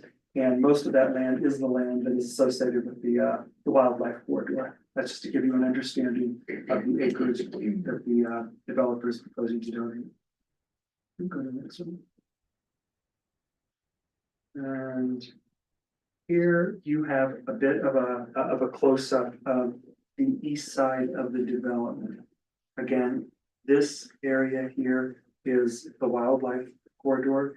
There is a proposal for some trails in here. There's also a dog park proposed right there. And this area here is proposed for Frisbee golf. As we're working with UDOT, as we're looking at that area, our general recommendation, we're gonna get to this in just in a couple of minutes, would be to move some of this up and out of the wildlife corridor. We don't want the dog park in the wildlife corridor.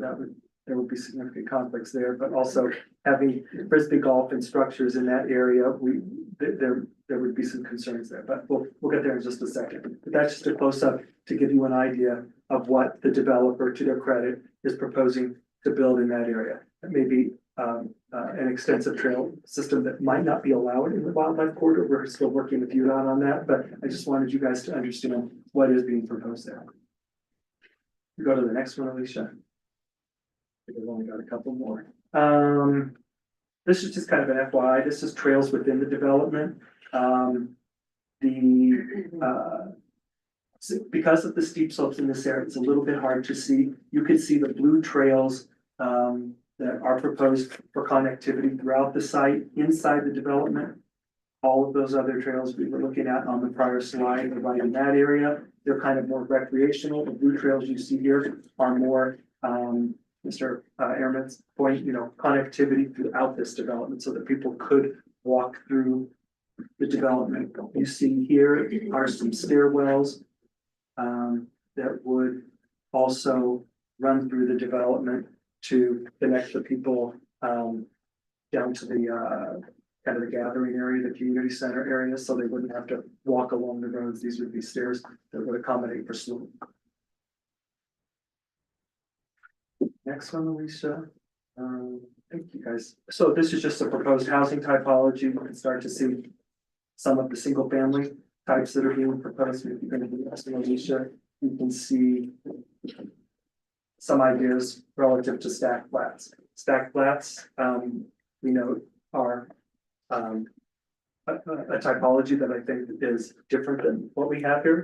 Keep it 2 and 3 stories, right? Obviously, we have these to project, but challenges with stacked flats are going to be the slopes, parking. Do you park on the roof? Do you park under if you're on the upslope or the downslope? Things we'll have to think about. This development site has pretty significant slopes, even where it's not 30%. Most of it is greater than 20 to 25%. It's pretty significantly sloped. So we'll have some challenges there, but those are the housing types that are being proposed, just as way of conceptuals. Go to the next one.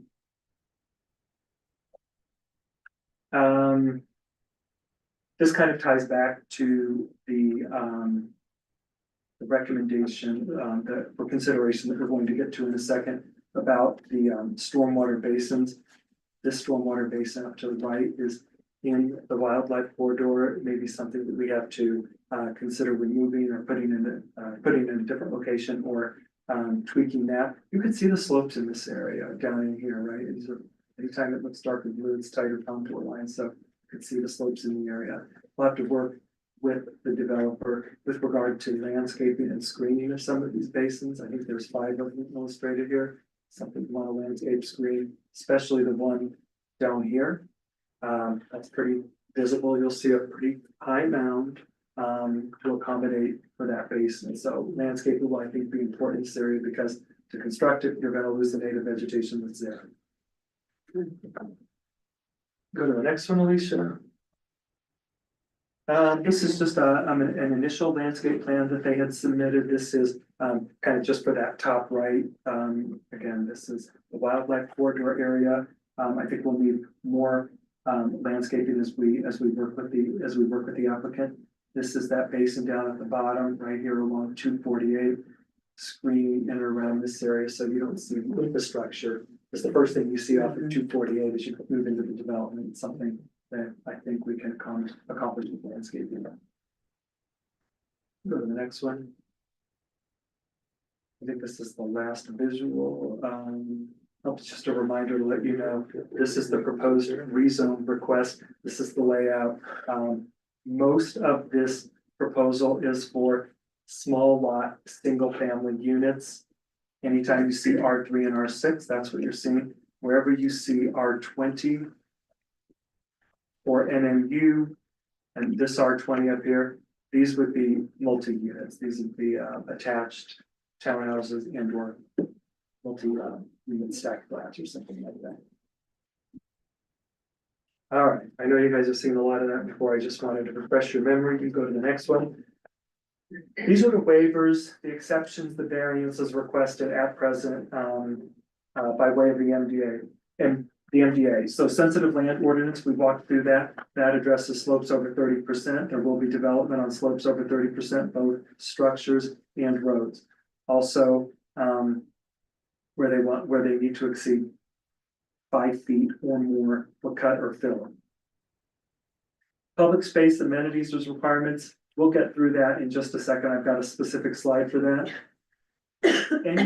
Our ordinance requires that developments over, I think it starts at 50 and it goes higher, and there are different incremental requirements for public space amenities, park space. So this one is at over 100 units. This is 226 units. We require 3 acres of public space amenities for each 100 units proposed. For this development, it'd be about 6.25 acres of amenitized public space. So that would be active ball fields, parks, plazas, gathering areas, etc. This project does have some proposals for the Frisbee golf, of course, that could be considered a ball field. It goes above and beyond with regard to indoor pickleball courts and the community center. But those are requirements of our code in one form or another for any development. Retaining walls, I'll certainly let Nate correct me if I'm wrong on this, or I don't know if Paul's he's on the Zoom line. Retaining walls, again, our maximum allowance is 10 feet, a double tiered wall. There are some walls throughout this development that I think exceed or up to 12 feet, and some may exceed that, I'm not sure, but I don't think they're much beyond that. They're in the 12 to 15 range, I think, and maybe 12 is the highest. I'll certainly let Paul confirm that if he has time later on. There is also a request for short-term rentals. As you know, we don't allow short-term rentals outside of our commercial zones for hotels and things like that. The request is that the entire 226 lots will allow for short-term rentals, Airbnb essentially, anything less than 30 days. And then finally, lot sizes and setbacks. Generally, the lots do meet the lot sizes for the zones requested, the R3, R6, and R20. There are a few where there are some reduced setbacks, especially for the rear yard. That's generally an attempt to preserve native vegetation, wetlands, things like that. But there are some variances needed as a result of setbacks. So go to the next slide, Alicia, please. So just circling back, all of that, just keep in mind what the general plan requires as you consider rezonings. Go to the next one where we start kind of get into the detail of the housing components, land use, environmental sustainability, economic development, and transportation. Guys, if any questions up to there, just kind of a recap of probably maps that you've already seen. Okay. So as we have heard from you all as a group in the past, there were some concerns about the amount of open space preservation and the impact on the wildlife corridor, and some of you have reached out individually and we've discussed this. This area that's kind of highlighted or circled in red is that area where there are some housing units at the bottom, a parking lot, a dog park. And then the frisbee golf course. I think that as we really look at the details of this, some of the impacts of that cut and fill could be pretty detrimental to the wildlife corridor and that drainage channel. Some of that may have to move up. That would end up eliminating some of the density in this area, and or maybe we try to look, is there an opportunity to put some more down here? That's something I think that we should discuss and consider. So is that, who controls that? Does UDOT control that? Do they? UDOT doesn't control it, we control it, but we're coordinating with UDOT with regard to the wildlife corridors. Have they weighed in at all in regard to The only what's thing, proposed there? the only thing they've weighed in on so far, we haven't given them all of the specifics, the detail, because we didn't know exactly where it was gonna land. The only thing they provided, Kathleen, they provided their UDOT study for wildlife corridors a month ago, maybe? Yeah, and it's a draft report. They haven't adopted it yet. They haven't adopted it yet, so it's kind of a work in progress, but they've identified this as a wildlife corridor. We have as well. It's us working in coordination with them, but at the end of the day, you have full jurisdictional authority over that. So it is the only land they would have any jurisdiction on would be the corridor when it gets down into their right of way down at the bottom at SR 248.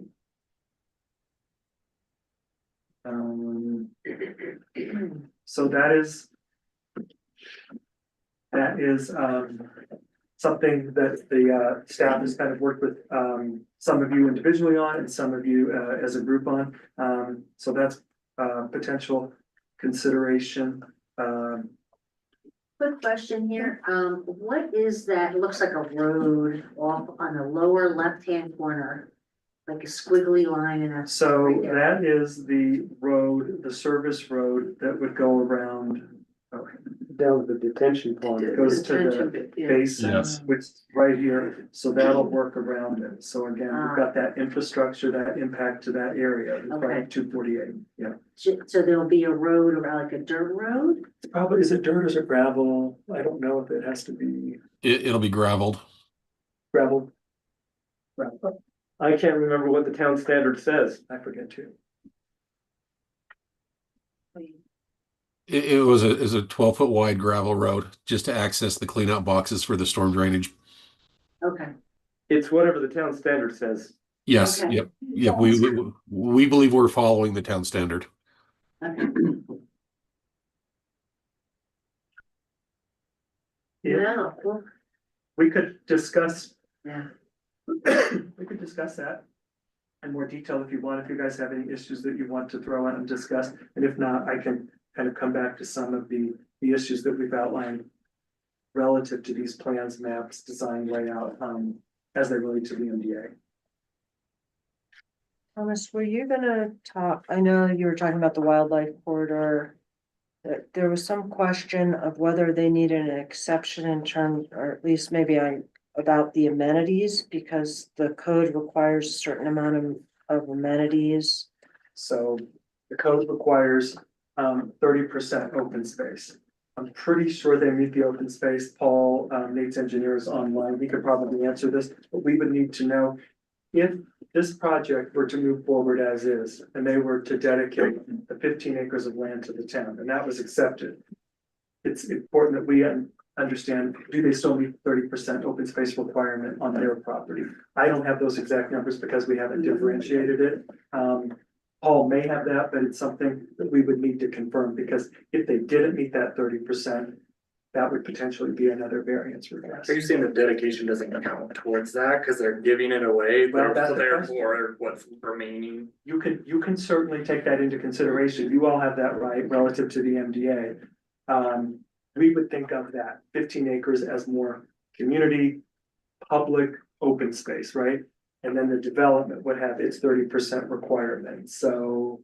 And we're hanging you around the 50%. I mean, I could share my screen and show you, but we're way above that 30% as far as open space and green space. And Paul, is that for open space, green space that is outside of individual properties, right? That would be common area. Yes. So I mean, everything that's not a lot, a road, a commercial area, a townhome is what I'm considering to be open space or green space, stuff that's going to be revegetated, whether it's natural or man-made vegetation, but green. And that's excluding the 15 acres in the wildlife corridor. No, that includes the 15. So I'm around 50% for the entire project as green space, but that also includes that 15 acres. And we could run the math and separate it out if that's helpful. Yeah. I think we'll have to do Yeah. that. Yeah. Yeah, because the code would require those be differentiated. And then Okay. Thomas, I was referring more to the amenities that are required within the code Yeah. for, Open for the amenitized public space? yeah. Yeah, I have a slide for that. Oh, I'm Yeah. sorry, I Yeah, no, thought you're you were good. still, No, you're I good. thought I you have a had- slide for that. We did start to discuss it. The area is probably about 6.5, 6.25 acres. I have a slide that will get into what's being Oh, I'm provided sorry. versus what's allowed. Yeah, no, you're good. Is that main road through the middle already cut? Yes. I think that Paul again can speak specifically to it. The answer is yes, approximately. I think that this road deviates a little bit from the cut road that you see up to Golden Eagle right now. It's approximately that location, but it may differ a little. Is that right, Paul? Yes, yeah, it does deviate a little bit because that existing road is built at 10% pretty much the whole way, all the way to the bottom. And we have to set up for a couple of intersections. So the majority of it is right on top of it. There is a little bit on the north side where I have to add length to the road so I can flatten it out a little bit to make intersections comply. So you mentioned that was the emergency access road currently. That's got it for Golden Eagle, yeah. They So, have an easement through this property for that. so if you remove the area that you have the oval and the no development area, does that? Would the developer try to add density somewhere else, or are you gonna just take that out? Do we have numbers of what the density is when you take that out? Well, that's part of the discussion tonight. I think that's some of the back and forth. That, the reason I asked about the road was because if you could slightly move the road and add some more density on the left side of the road, it would be wonderful to have just the whole right side of the road, nothing, and add the density elsewhere. Yeah, where you have the major cut and fill on the right side, we're by next to the corridor, the wildlife corridor. Yeah, I'm on page 112. No, it's still there, 12. I just changed it, so maybe You're talking about exhibit N. just change to another download. I think I have. Oh, okay, yeah. Exhibit 0. Zero. Oh. Yeah. Let's go up there. Pages? I think Exhibit 0. Or O. there you go. That one, And what Yeah. page is that? 112. Yeah, yeah, like, well. Yeah, I don't know if it can happen, but from like that. Before the intersection, there. if that road could just continue straight up, you could put more density on the left. And then. And even maybe more density, more stacked flats down below. Are you talking about the existing road? Yeah, But isn't that road already? That But- road's already Yeah, it's there, already it was there. there prior to this. Not big That's enough. yeah. Well, and it would, I mean, I was also trying to get rid of some of the Houses. purple. Right, and I mean, I do have a concern about, and it's right next to the wildlife corridor and we're gonna have a lot of cut and fill in there. Greater than 15 feet, is that? That's right. That's right. Well, can we just remove that? I mean, we're already, looks like in the front is a lot also, but you'll have the basin and hopefully a lot of landscaping. Would So save you coming money from not the having to road. put that road in. What was that? I said it would save him money not putting that extra road. Oh, you're talking about What next road? the one in Extra east? road to the right. The one Oh, east? that over Yeah, there, oh, I'm wow. trying to make the whole thing Oh, and move it all over. Well, those lots will have good views. What's that? Those Those are- lots over there will have good views. Mhm. It saves me I'd actually- maybe $1 million, it cost me probably 15 million. So you think like my wife. I'd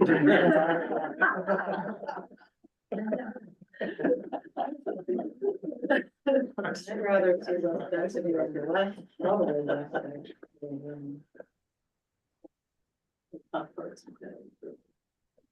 And then would there be another area you'd be able to put the dog park? Next to a wildlife corridor? Can I come up? Yeah. Oh, It could put it up top. come up closer to the road, I think.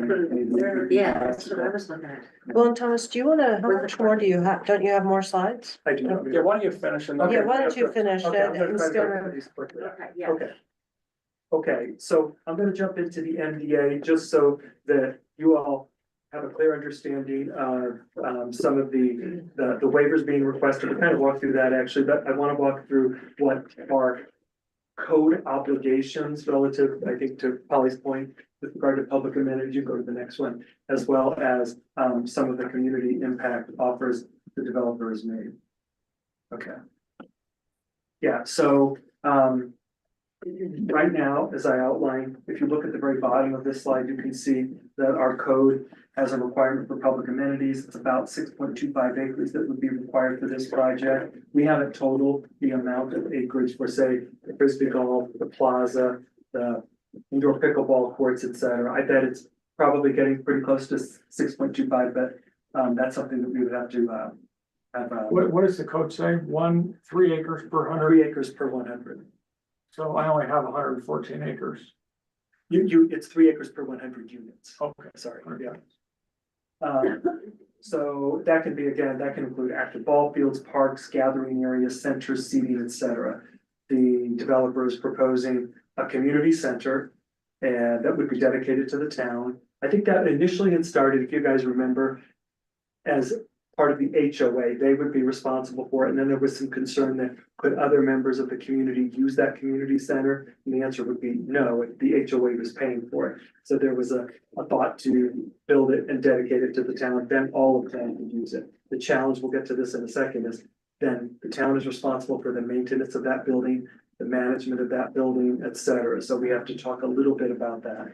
But they are proposing the community center, a plaza, the indoor pickleball courts, the frisbee golf, and the dog park. So probably meeting the 6.25 acres. We haven't done the analysis. It'll have to be done on there, and we don't have the I don't have the software to do that. But keep in mind that is an obligation pursuant to the town code. We also see that the developer can make an argument that he's gone above and beyond because a community center is more than a ballpark. So just keep that in mind. You're kind of in gray area, but those are obligations.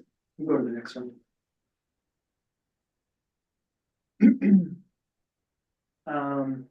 The open space dedication, we outlined this a little bit earlier. Paul, Nate's engineer, helped us with this.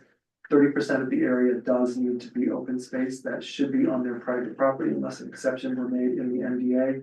The 15 acres that are being dedicated would be independent of that because this would be for everybody to use. This is just public recreation, no different than the parks and trail space that we already have in the community. The other thing to think about dedication of land is that takes it off the tax roll, number one, and then number two, we the town are responsible for maintenance of those trails. We're responsible for maintenance of the frisbee park. We're responsible for the dog park, et cetera. All of that would be dedicated to the town. All right, we can go to the next one, Alicia. Let's move into. If I can ask a question. Sure. So public space, is that public space open to the HOA? Or is that public space that is open to the entire Hideout community?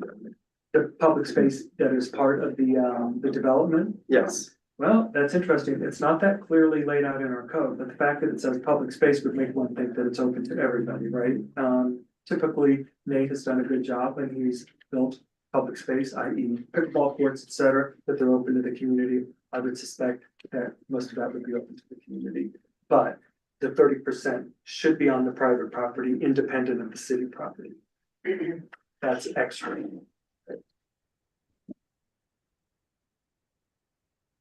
Okay, could you go to the next one? So the Economic Development Committee re-examined or asked Nate to come back maybe a month ago, Nate, I don't know. And so they were trying to understand what are the economic impacts of this development versus if this development stayed as mountain zoning, 1 unit per acre. So these are Rob Sands numbers, just for the record. He did a detailed spreadsheet. I did not put the entire spreadsheet in here. I can send it to anybody that wants to see it, but his analysis noted that if you see up at the top, you can see that the projected revenues annually in the year 2046, that's 20 years out, that's full build out. The annual revenues would be approximately 317,000 pursuant to his analysis. That included 165K in property taxes, the commercial area. I think he ran this as 10,000 square feet, I think, because initially it was 15,000 square feet, then it went down to 10,000 square feet. I think he ran this at 10,000 square feet.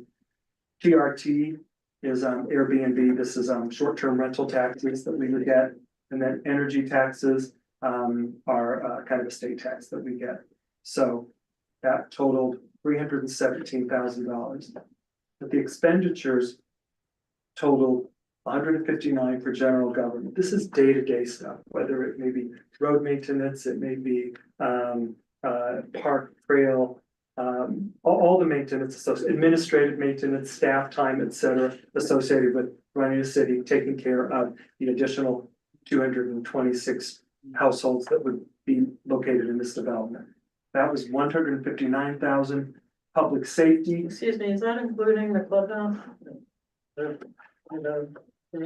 I talked to Rob today about that. I said, well, what level of detail did you go into? And as Rob said to me, he said, revenues are much easier to project. He said, expenditures are really hard to project. He said, so we use comparables. We kind of looked at Heber City because we don't have very good comparables in the town because we don't have a lot of development that we take care of, i.e. parks and things like that, right? So he looked at comparables and he said, you know, it's kind of,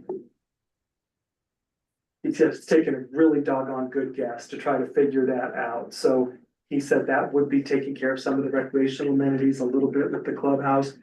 But he said, if we're going to have to manage everything, you could actually see increased costs associated with that. So he said that number could be a little bit low.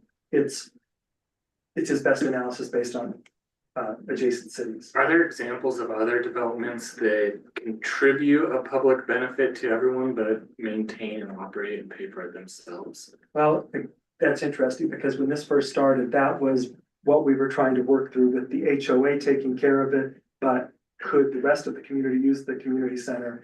I think that it was Nate's attorney, Eric, suggested, is he here? Oh, he's online, great. He had tried to find some examples and some legal language to accommodate for that. And I think the answer was essentially no, because then they would be responsible for any issues that. I believe there's one example at Mida with Mayflower Lakeside Development. Their clubhouse is open to the public, I believe. I've seen some. Okay. Tracks. Well, it's in Black Rock, is open to the public. Is it? Yeah. Okay, so maybe there are some examples and there could be some language incorporated. What about the pickleball courts down in? Well, from an outdoor perspective, I think it's pretty straightforward because the pickleball courts over at Deer Waters, they're open to the public, But so. they're HOA owned. Is that correct? Or maintained? Maintained. That's common area for that HOA, so they. But that's maintain, their, yeah, that's their property, That's right. their facility, That's but it's public. That's I mean, right. I would imagine if they wanted to, because they could probably shut other people down from using it, but they would never do that. And the hope is you can get the different HOAs allowing each other to kind of cross pollinate It's a Deer pickleball Water. courts, if you will.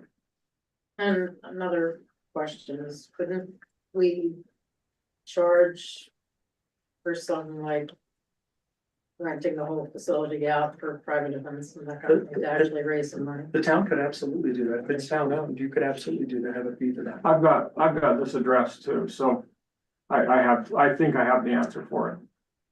So we'll see. What do you guys think? And then Public Works is the final expenditure, the total expenditures were 198,000, so the city. Thomas, in regard to the public safety line, is that just what we would pay the county sheriffs? So that's a combination of, yeah, emergency medical services for, yeah, county in this case, yeah. So the net would be about 119,000 based on this analysis. There's been some discussion back and forth, and I'll get to this in a slide, with regard to the commercial development. Maybe, what if the commercial's not viable up there? There's been some concerns with regard to when would it be built? Maybe is it right up there? Maybe it's too off the beaten path. So if you took the commercial out, I just wanted to make sure that you understood what the impact of that would be. If you took the 81,000 out, which is this number up here, you would be at a net positive of 38,000 for this development on an annual basis, which is a pretty minimal amount of revenue. That would be approximately the same based on Rob Sand's analysis. If you left it remained mountain zoning, and there were, 75, 80 units, depending what could be built up there with the sensitive lands, infrastructure, et cetera, where they require 1 unit per acre, because that would be about $34,000 in an average year.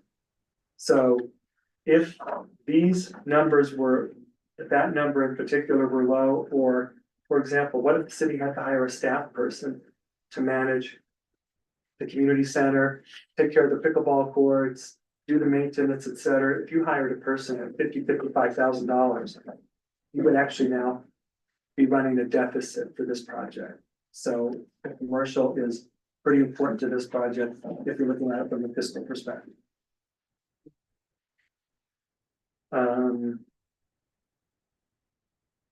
Any questions on that? I have a couple of additional slides and then. But if we didn't change the zoning, we wouldn't get a community center. That's in the correct. That's community area, which If you didn't change the zoning, you that wouldn't, wouldn't be your. you wouldn't have the gathering space as the community center. You would have, if you had 60, 70, 80 units, I'm not sure what you could get up there with infrastructure, that's 20% of the 15 acres or 115 acres. Steep slopes deduct from that. Let's say you had 80 units, say that. The only thing that would be requiring the public amenities for 80 units, which I think is probably just over 2 acres, a ball field, a plaza, gathering space like that, but not a community center. It wouldn't have to be an indoor pickleball facility. It would just be a more basic park, amenitized park space.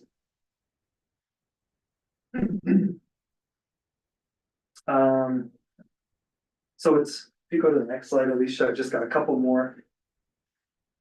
This is what the applicant has proposed relative to mitigating the community impacts that we've talked about, extra density, et cetera. So I think initially there were 3 commercial building pads proposed at 5,000 square feet. There was some discussion with the planning commission regarding who was responsible for building them. Were they just gonna be pad sites dedicated to the town, or was the developer gonna build it? I think it came back and was revised as 2 5,000 square foot building pad sites. The developer noted that they cost about $2.4 million each to develop. They're pretty expensive spaces to build. Call it 2.5 million. That's about a $5 million cost to the developer. And I think Nate generally offered to build one of the 5,000 square foot pads, maybe halfway through the project and one at the end, something like that. There was some discussion, but nothing definitive was settled on. Then there was subsequent discussions with regard to the EDC. I think it was, maybe what if we did have concern about commercial working, maybe it would be a bit of a quasi-commercial development. It would be maybe a dedication of land with maybe a temporary facility located on that site that could kind of start to test restaurants, kind of outdoor eateries, things like that. And so that was discussed. And they were movable, weren't they, Tom? Yeah. That we talked about, so that if it didn't work there, the town could move them to a They could different move it to location. a different location, that's right. So that's what we discussed. That area where the commercial development is proposed, kind of right when you come in off of 248, that probably it's about 15 acres maybe, is generally being proposed as a community center, a plaza, pickleball courts, the 2 or 3 pad sites wherever that lands, or land to be dedicated to the town, leave it as amenitized park space until it does have a market to develop, and then generally stacked flats around there. That's what's in that area.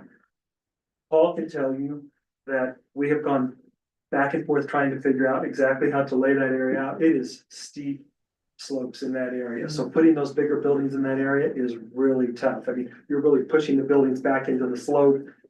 It is a tough area to develop. And so as we move forward, we'll want to keep that in mind because, you know, that's probably some of the toughest land to develop on this site, and it's where we're trying to put some of the larger developments. It can work, just keep in mind, it's pretty tough development in that area.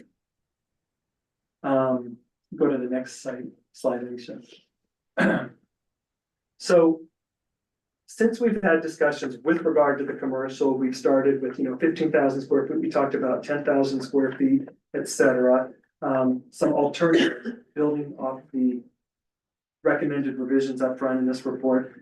Again, maybe cleaning out some of that development in the wildlife corridor. So maybe some of that density could land in this area, but again, there's a lot going on in this area. It's pretty steep slope. But some of the alternatives might include 3 to 5 acres in that area. If you don't think commercial is viable there, you could have the land donated and then the city could land bank it. We could think about doing something 10 years down the road where maybe the market develops. That's one option. But then you're foregoing $5 million worth of commercial investment that is also potentially on the table. Another could be using that land and working with the developer to come up with this kind of prototyping development. And maybe there's a requirement that future commercial is on the responsibility, it's within the responsibility of the developer. That could be something. Again, if you didn't think commercial development was viable there, you could look at impact community mitigation fees, offers to cover maybe money to help remove the public works facility from Lost Creek. If you think that is an area we should open up for commercial development, there could be a bit of a nexus there, because if you had a donation to help move the public works facility, clean up Ross Creek site and got commercial there, that commercial sales tax revenue could start to offset some of that, the negative loss of the 81,000 if you didn't have any commercial here. The other could be some monies to help cover staff people. If you do decide to take the land dedication, to take the dedication of the community facility, et cetera, to help start to staff that, because again, one staff person is going to throw that entire fiscal analysis into a deficit situation on an annual basis. So there's different opportunities. These are certainly negotiable with the developer. These are just some thoughts that internally staff was thinking about.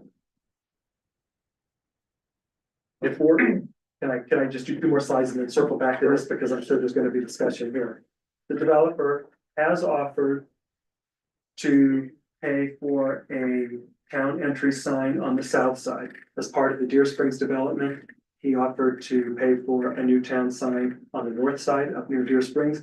This one would be on the south side, so there is an expense associated with that. I put plus or minus 75K. I'm not exactly sure that. We don't know. It's Okay. 60 to 120 is what. Okay, so it could be, call it 100K for sake of averaging. And then the next slide, the developer has also offered to pay some fees, maybe 750, I think has been 750K has been thrown about. Maybe a little less than that. Maybe a little less, maybe a little more, to pay for a survey and an Alta survey and a design for the trail system that would be the spine trail that is recommended in the Parks Open Space Trails Plan from PC Heights to Camas. So that is those are one-time dedication. Again, they wouldn't cover that deficit that I was talking about earlier, but these are one-time. And once that survey is done, then the town can apply, correct me if I'm wrong, but then the town can apply for numerous grants from the state to develop the whole trail system. If we have the soft costs, some of the design work, if we have the design work done, yeah, we can start to take it out to the state, work with UDOT, find if there's any community partners, adjacent communities, whether it's Camas, Summit County, right, Wasatch County, and or maybe even any private developers or private entities that do that work, do kind of that donation work throughout the country. If we don't have the design, we can't get any money. Nobody believes us. They say it's a nice thought, but show me it on paper, right? So we gotta have that. And I think I made it to the end. Any questions, discussion, Nate? I have a couple of things I want to add. What does Nate think about all this? So a couple things, I had never seen the alternate moving the building to, so I, We just yeah. started throwing that out as we were looking at numbers, and some people had concerns about commercial. You've expressed viability concerns regarding Totally commercial. concerned about commercial, but one thing that was not said is we're also donating 200,000. Because Jan said if we donate, whatever money is donated, you can get a grant for that exact amount. So we're paying for the design and the topo, and we're also giving 200,000 to help with the build, which means you guys can get more money. So that's one thing that was not talked about. The trail from, yeah, to me, the trails are amazing. I would hope, because that's why I think this community really sets us apart from other things. There's a lot of things, the community center, but our trail system will be the best trail system in the town of Hideout by far. So I would hope some deer and stuff running through there wouldn't affect the trail system. I would think they would be perfect for the trail system. They might use the trails. Yeah, sure. They might make the trails. Yeah. No, but yeah, I would hope that wouldn't, because that's the first I've heard that might affect our trail system. Which would, that would not be good. And just on that topic, UDOT is holding an open house as well next month with Mida and Skyridge on a spine trail going down into Heber as well. So Oh, they are? I'm gonna be attending that open house. Oh, good. Just gotta go right in with Deer Springs. That's right, because you can take the Jordan L Parkway around. Yeah. A couple other things you guys will love to hear. This. Exactly, yeah. We only have 212 units, not 226. So it's only 212. Okay. Yeah, that's, I don't know how we got there. Where'd you get rid of the? I don't know. I'm thinking maybe it was, we had three, not townhomes, but three, stacked flat buildings, and we're down to two. That's the only thing I could think why we're off there. Okay. But all my plans and everything in the MDA show 212. So it's 212. Let me just answer any questions and then I can add.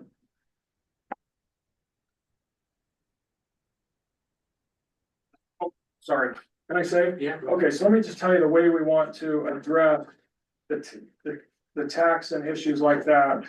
I don't know if you guys have seen, but there's door systems, like they're popping all over the state, where you can go in and golf in these little buildings. They don't have anyone managing it. They don't have anyone sitting there. You get online, they give you a code, and your code opens the door. That's how I would say you manage the pickleball. It costs $0. Now you could charge someone could charge, when they come in and get their code to open the door, the town could charge a $10 fee or whatever, at least a cleaning fee, something like that. That's how the pickleball courts at Kelsey work. Yeah. You put your credit card on file 20 minutes before your time. They send you a PIN code and you just enter that and then you walk in, and after like 3 o'clock, 4 o'clock, there's nobody there. You just come in and play. Yeah, and so I think the same thing with the clubhouse or community center. I don't think it's gonna be, someone's gonna be up there managing it full time, spending 50,000. But let's say that it does. We've agreed, or we've proposed, or not agreed, we're proposing that each house that we sell, we give the town a third 0.033, which doesn't sound like very much, but it's 1,313,000 for maintenance of these buildings. So if we sell a house for $1 million, we would give you guys, I think it's 33,000 or 3,003. I don't know what. I'm not very good at math. 0.033. So that takes care of the issue of the 50,000, which I don't think you're gonna need, because I think you can charge a cleaning fee. I think you can use those door systems that we'll install. We're just asking you guys to maintain it. And if they're, you know, you guys get the money for charge, you know, you can charge people to use it. Charge people to use pickleball courts. I think the pickleball courts could be an absolute huge moneymaker for the town. How many would you put in? Two. And I just wanted to say, I just came from my family in Myrtle Beach, and they have a whole community center in their development of like 500 homes. And what they have is an app. Yeah. On their phone, and we had to download because we were watching the kids and they want to go to the pool. We're like, how do you get in? And it was so easy, just download the app, and then you just, as soon as you put in the app, you walk up to the app, to the door, and you put in a code that the app gave you, and the door opens. Yeah. So at today's prices, if we were to sell out today, we would give the town $1,313,000 based on selling the 212 units to maintain it. And we've agreed to maintain it for the first year. So there's no cost to the town. There's nothing. I can just see, I mean, if you put $1.3 million into an account and just have interest income on that of, you know, 3 or 4 or 5%, it's not bad. So would those pickleball courts be part of the same building as the community center? Or would No, they be if separate? you don't pull that up, they're in the same. One thing we didn't talk about was, that it didn't show it, it's the parks. We actually have 3 different parks in this community. One that's down in the commercial center, and then one that is up by the pond, and then one that's just over from the pond.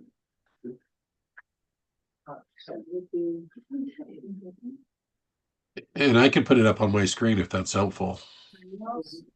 Within the development. It's exhibit, I can tell you what it is, it's exhibit, Paul, you could put it up if you'd like. All right, let me share my screen. Okay, you can see my screen. there we go. Oh, do we have that? You have that, but Paul, where's the, we had a drawing of all the parks. Okay, well, here's the pickleball. So here's our front entrance. Here's the community center, the gathering area, and the pickleball. As far as the parks, yeah, that's probably a different exhibit. It is. I have it here. I landed from London about, an hour before this meeting. So I hopefully have it in my packet that I asked it. It could be done.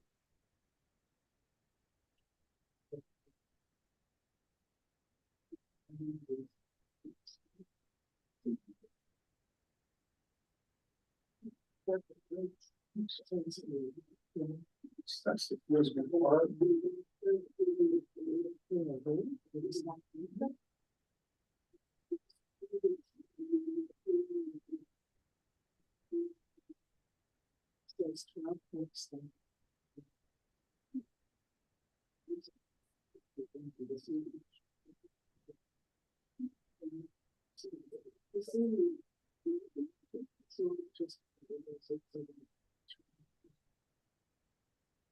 On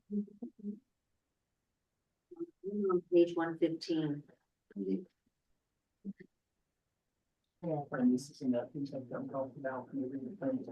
It's just, I have. That may be a little different than, we've been going back and forth. Okay. Yeah, so- Nate, Yeah. it could be an exhibit B, the updated exhibit B, if you're looking for all the parks. So we haven't seen those yet. Oh, you guys definitely have this. I sent this to October, April 9th. April 9th is what I believe I sent it. I sent it every, attachment. April 9th. Oh, yeah, I didn't include every attachment, just like on page 17. So I didn't put them all in. That was actually April 30th, Nate, the updated concept plan, which is exhibit B. Exhibit B. Yeah.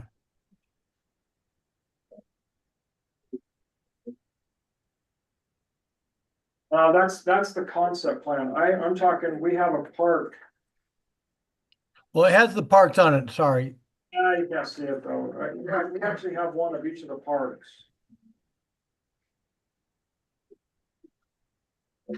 So you probably, so what you're saying, Nate, is you probably meet the 6.25-ish acre. Oh, yeah, no, no And question. I don't doubt that, actually. Yeah, I'm okay with that. Well, pull up the concept and we'll just It's kind of. K3, Nick. And K4 6 acres. K4, Does and Eric have- K3. Eric, would you Yeah. like to share your screen? If you've got it, or no, okay, Maybe not. okay, that's fine. who, does someone have the park by the community center? I'm looking for it. Not you guys, my team. Oh, 'Cause I have I do not have the parks. had it done. Look on 91. Oh, got it. Excellent. It came from Michael. It's a more detailed drawing. Who did come Yeah, from? Michael, that's page 91. Yeah, it seems promising. Mine Yeah, is mine- exhibit I K read it. one, I thought it K was a dash cheaper, one. but Yeah, that let's was a go. different. Eric, it would have come from Mike, what's Mike's last name? Mike Kelly. Yeah, it came, look, check under your Mike Kelly, he's the one that did it. Exhibit K dash one. But if you look at K4, that has the dog park and the frisbee golf park only. Yeah, I'm looking for the one around the community center. Okay.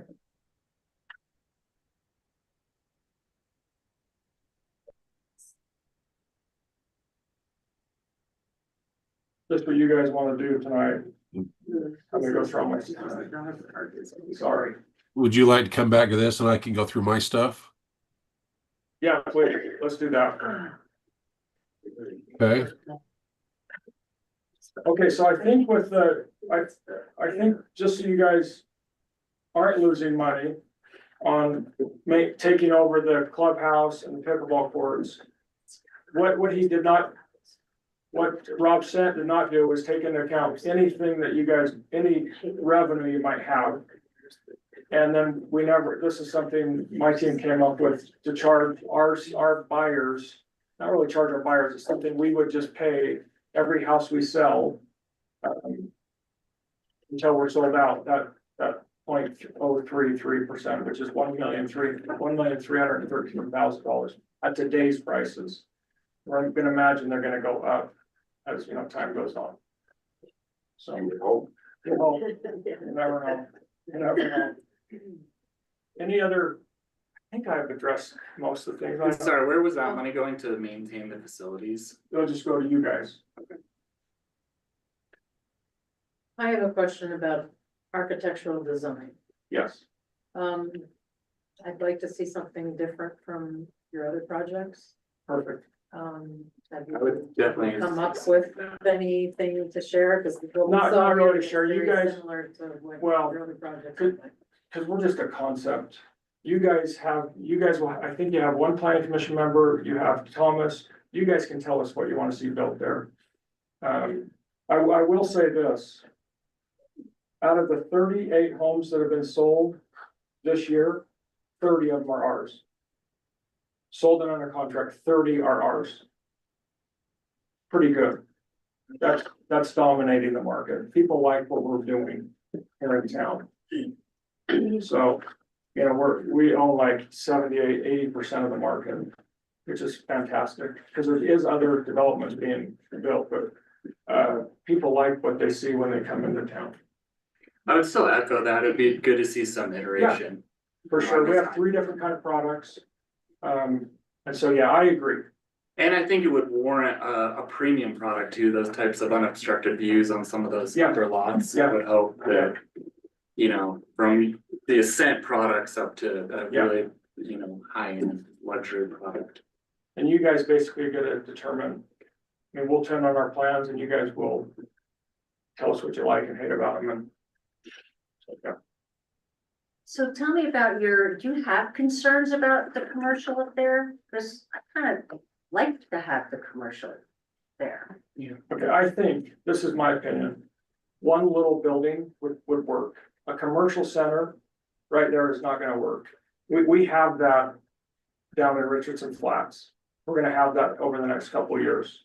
Okay, this would be just a neighborhood commercial, but you need to get Bob Martino's projects built out.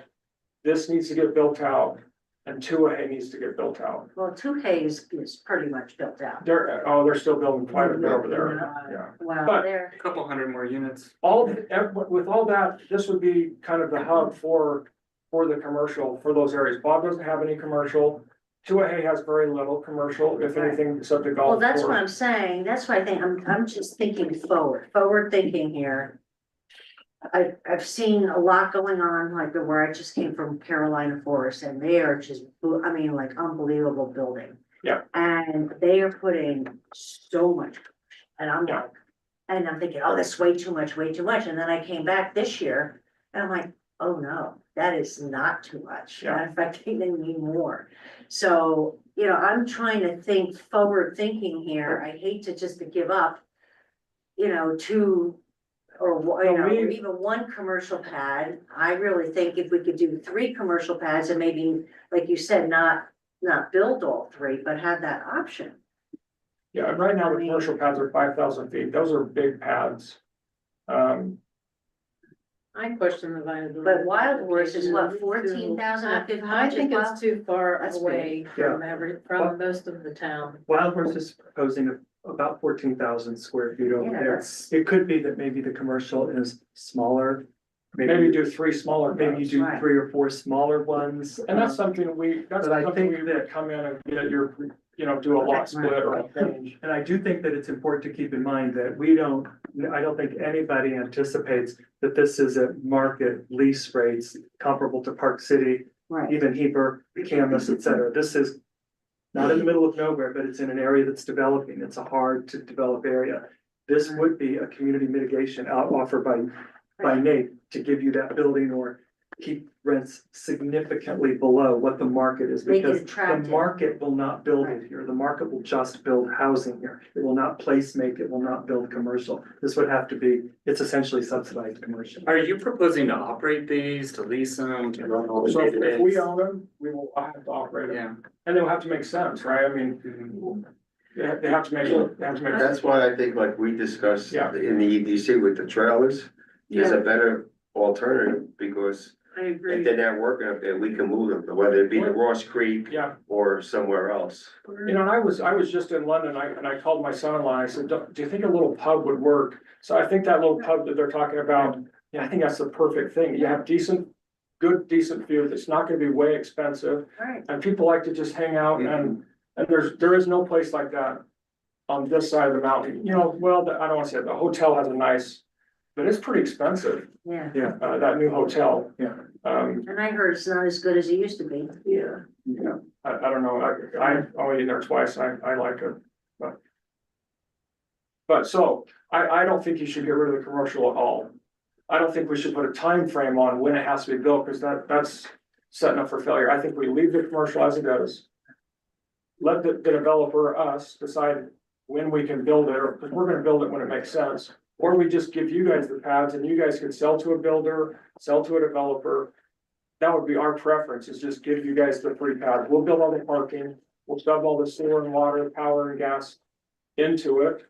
And then when you guys are ready, you guys could sell those pads for a couple $100,000 each to a builder who, or maybe an end user, Nate, do you have commercial experience? a little bit, not my expertise. So, What would you envision if you are building and operating? well, because this is what I envision, is bringing in one of those, like the sales trailer at, Skyridge. A lot of windows, have the seating on top, you know, something that you would just sell some little trinket things in there, maybe a little coffee shop. But the trail system has to be built out. There has to be a draw to this area. And that's why I think the stack flats being built around the commercial area is a good idea, because you have 24 units just right there. Yeah. And I mean, we just got back from the Cotswolds, and they have pubs that are only around 50 or 60 homes. They have these little pubs. I'm like, maybe a little pub would work in a 250 unit community or whatever. But because they have people come in and out, right? But you could draw people from Canvas. Oh my gosh, well, definitely from cameras. Yeah. It's 2 across the street. The only thing I don't love about it is you're off the street a little bit. It would just take someone really good at commercial that knows what they're doing to bring people in. When I say a commercial user, it can be done though. I would not get rid of the commercial. Is there views there? Is it? Oh, yeah, beautiful views. There's unobstructed views. I mean, you're up the highway, but Timpanogos, beautiful views. To be honest, I know you guys all went, when you saw the 5 and 10 and 15 feet of fill. I bet you if you went in and looked at any other development in this town, we're an eighth. I bet we're 10% of some of the, I've seen Bob, and not that it's bad, it's just you're in a mountain area where you have to cut through. I mean, we drove on a couple roads just getting to, coming here today. I went and looked at some of our projects. I have massive cuts in Deer Springs, but you don't even know because they're all covered by buildings now, Oh, that's still being built. Yeah, some of those walls, Yeah. you guys allowed us to do, I think 4 tiers of 5 feet, but you really don't see them because the home is there. And so, yeah, I'm probably speaking as far as you guys can all that, but as a developer, I think it's beautiful. It's beautiful. Now about the dog park. Yes. Is there anywhere else you could put it besides right there with, a dog park with a, Yeah, I'm it's sure. up in that There little was- triangle. Yeah, I know that was a curveball thrown at. That was a curveball at 5 The o'clock. dog park and the frisbee park. Frisbee park's gonna be hard. Why not? What You want the about that frisbee park and little all that triangle open trees space. up there? This one here. Yeah. yeah, that. Cause it might be steep. Paul, does that work up there? Let me look at that. For a dog park or a frisbee Yeah. course? Dog. Maybe. both. I think I could put it there. I mean, we are more on a side slope, but I think it's doable. Like, you also have over. Well, I mean, I guess you need a little parking lot also for that too, some parking space. I think it makes sense with maybe the dog park out of the wildlife corridor, but frisbee golf, there's a lot of comps, right? Like Solitude, which is in National Forest, has frisbee golf. Canyons, which is in Forest Service land, has frisbee golf. So I think there's some examples of frisbee working in wildlife areas that are protected. And I just tried to think of something different that no one has, and that was the stair system getting down to the community center and the frisbee golf. I've never played frisbee golf in my life. We have a park close to our house and it was packed. It's pretty cool all the time. And so I just thought it'd be something different for the community and our trail system in there. And I've given you guys the detailed drawings from Hans that explains all the different trails in there. And it's really cool for bikers and hikers and even joggers. Now, what about like this area here? Could these move over here? So that we don't have all of the cut and the fill in the corridor? Oh, that's a good idea. I mean, in between those two Wouldn't lose roads. as many units and make them up somewhere. Or- The other issue is gonna be, this has, that basin up here is in the wildlife corridor, that the drainage corridor actually. Right in here, where there's nothing, I don't think there's anything built in here. I think I can find a place to move those 8 townhomes. Yeah. I might lose a lot, see, Because you'd have to put the dog park up closer to the road. which is maybe fine. next I to think the that dog parking lot. park would be fine up there. I I might like the lose a dog little park. density up there, but I think that would get it out of the wildlife corridor. It is. We kind of place the dog park where it's at. Because I think it fits nicely. Plus, you walk your dogs on the trails, you come in, let them run around in the dog park that's close. So, Well, I think it would be somewhat of a draw for the commercial. If there's a pub or somewhere, like frisbee golf or whatever. who's winning? New York guy. New York guy. When I started, they were killing. Yeah, 18. Good. Well, So, and if the frisbee golf is too much in the corridor, if you move the dog park, maybe the frisbee golf. let me ask you this, shifts what does it matter? Because you guys have played frisbee or seen frisbee golf. All there is a pole and a little net. There's activity. Couple chain. Well, you do have activities. There's You activity. Are you gotta trying to have keep the- a walk, so. Yeah. You'd have to have like. But he's already trails. proposing trails in there anyway. Yeah, I'm just tossing it out there. I don't know, I I don't honestly know what you don't know, played I don't know frisbee where golf, else I you don't put know. the dog park, or excuse me, the Frisbee frisbee golf. And we could scrap the frisbee golf. I think it could be moving it up or something. I wouldn't deduct the community amenities from the project. That's what I think that I think that there's probably a way to find reconfiguring it and finding a way to protect the corridor and put it in there. I think I would aim for that. And I then- would deduct And then amenities. is it a benefit if it's the town property? Or does it stay under HOA ownership?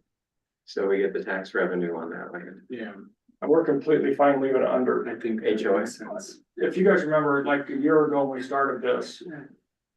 You guys were looking for a 15-acre piece. We were gonna come in and just grade the entire thing, give you all of our dirt, so you guys could do your, whatever you wanted there. Yeah. That's complete change. No one wants it graded. Everyone wants it basically left the same. So that's complete change. We will, if you guys don't wanna maintain the trails and stuff in that 15 acres, we could keep that 15 acres. It doesn't affect anything because we're gonna build what we said we're gonna build, whether we give it to you or we don't.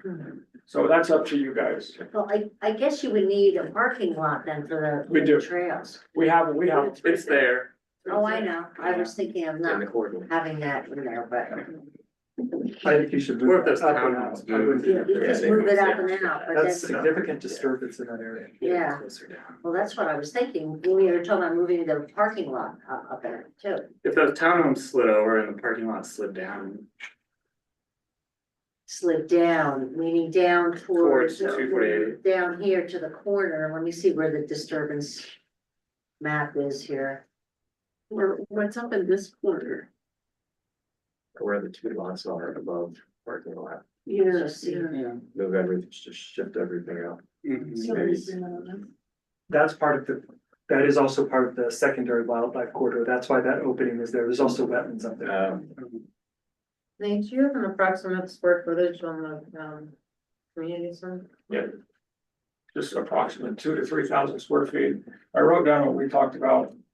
A large sitting area, kitchen, and workout facility. And then we have, like I say, we have this really cool park. That, I don't know if this is gonna fly or not, but we have we have a big sitting area with like 4 or 5 tables. Sitting benches, and then a gas fireplace, and then we're gonna do, yeah, I found some concrete foosball tables and concrete, cornhole game. So there's not much maintenance to it, but it's fun. I want this to be where family and kids can come and play. maybe concrete ping pong. There is concrete ping pong, so just those things. So I want that to all fit in that park area. So it just, right over here, you mind if I just want, Yeah. it looked like this area right here, if you didn't move these over, this would maybe have less impact on the fill. It does. Yeah, so I mean, You can do maybe that. put the parking lot in there in the beginning in the front of the neighborhood. That's what I was suggesting. Not that I'm in, So will you show, just so Paul can see that? Yeah, move your cursor. Yeah, so move the 2 bottom fourplexes that are in the NP. These go over this way. Yeah, get rid of them and move them over to the other side of the road. Nate, you might be able to send this a little higher to protect this area, so you could get that basin in over here, because otherwise it's in the way. So that Right, might if we be- have to lose a lot in there, then we'll do that. but circle where, The parking would go down. but show where I was talking about the parking to be moved to. So the parking's here right now, Uh-huh. Right, Yeah, move it down. To the first fourplex. down here, Yes, Uh-huh. and these could cross over here. yeah. And you might be able to, you could maybe. move We'll that figure out where to put them. I like the parking. Actually, I like the parking coming down, because you're closer to the community That's center. right, the Yeah, commercial. yeah. So one thing we haven't talked about at all is we're proposing that every road in here be private. Except Except for the, this. Set the spine except- road. A couple reasons. It's a couple feet narrower than your code exists right now, and on the bottom, we have perpendicular. Or We have parallel. herringbone parking, so it's on a 45 degree. And so maybe blow that up a little bit so you can see that, but that encompasses that entire commercial, No, it's down here. yeah, where the NMNU is. Yeah, right in there. So that's 45 degree parking as compared to parallel or perpendicular. Oh, so you're on an You kind of angle. put it in there, Really? yeah. To get more parking, Yeah, and that's not allowed in your code on a public road, really? not a private road, it is. So that means we only have to maintain the main road. Yeah. And then we maintain Well, everything. the road's private, so the city's not maintaining that. Well, how about the spine road right now? They The were spine maintaining. road, the spine road is public. Everything else is private. Yeah, that's right. You're not gonna change it, right? No. Yeah. Learn our lesson. Even the commercial, the commercial. And what's the definition? Maintaining. What's the definition of private? Is it, Yeah. you do snow removal and we do everything else, No. or No, they maintain the whole road. you do the whole thing? Okay. So I think one So- thing that's important for the planning commission to kind of focus on in order to give, you know, some substantive feedback to staff and to the applicant is, you know, this, if there wasn't going to be a rezone, you could have, it's 115 acres. 115 acres. You've got infrastructure and steep slopes, it's probably 30% of that. You probably have And maybe 85 watts. 85 lots, maybe, give or take, because they have to. And be maybe acres. clustering, maybe But you you go a could little cluster. buffer, Yeah, a little bonus there, was it 20%, 30%? no, only if you do affordable housing, otherwise Oh. there's no bonus. Oh, there was a bonus with, No, it was based on the total acreage, oh, the clustering is Yeah. based on the total. exact acreage, yeah. and you- Okay, so you could do 85, but maybe you could get a little more because you could- cluster You could it save infrastructure cost, et cetera, right, by bringing some stuff down. versus what's being proposed is that, you know, are the impacts of that, of more density of what's being proposed worth it to, you know, does it meet the general plan, right? That's what, so you kind of have to weigh that. And it's easy to get kind of involved, move this, do that, but that doesn't really help the bottom line of, is this something that you think, you know, meets the general plan, that extra density, or is kind of the amenities and what's being offered, things that would, you know, make it worthwhile to the town to have that added density. Remembering that some of those amenities are already required in any subdivision. Correct. So let me just go over the amenities really, or what we think we're giving, the gifts, the clubhouse, the sign, the trail system on the 15 acres, 2 indoor pickleball courts, engineering and design for the trail to basically canvas The spine. the spine trail. We're proposing to give you guys the 2 commercial paths and then actually giving you guys the 15 acres and $200,000 for the trail system. And the point And the 033. Yes. So, and Thomas, can you just speak to, I just wanna make sure that they're able to go to compare apples to apples. So if it wasn't a rezone, what would they have to bring of those?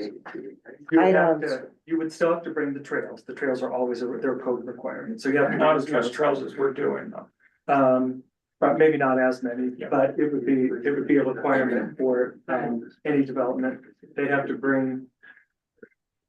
If it were like 85 units, you'd probably have maybe 2.5, 3 acres of amenitized public space, ball fields, plazas, gathering spaces, things like that. you would have open space protection standards still in effect. Right, so But you wouldn't get the community center, you wouldn't get, might get a dog park that could be. Well, and that's why I didn't mention the dog park and the other parks, because that's, we would be doing that if we were just to do it 85 lots. That's why I didn't mention those. And I just mentioned the things I think we're giving to get the extra density. And you guys have to decide. How about, we're talking about connectivity. Donate a few million to do an underpass. No, it comes out of the 0.033. No, that's not enough. No, it's not enough.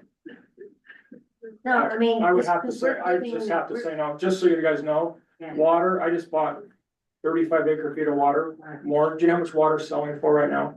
Just so you know, just, you guys don't care about my numbers, but just guess how much water is selling for right now. How much? 35,000. 65,000. 65. So can you quantify that? Do you know Say why? 35 acres. Well, do you know why? It's selling for so much. I used to pay about 20,000, but JSSD will not allow one more bit of water into their lines. So if you don't, if you have to buy someone that either that had 100 lot subdivision, they only did 90, so they have 10 extra. You cannot buy water out of Camas, you can't buy water out of anywhere and put it into their lines. They are not accepting any more to their lines. So the only water available in this entire area is if people just have paid for it and they're paying that 55 or $550 fee a year and just don't use it, and then they're selling it.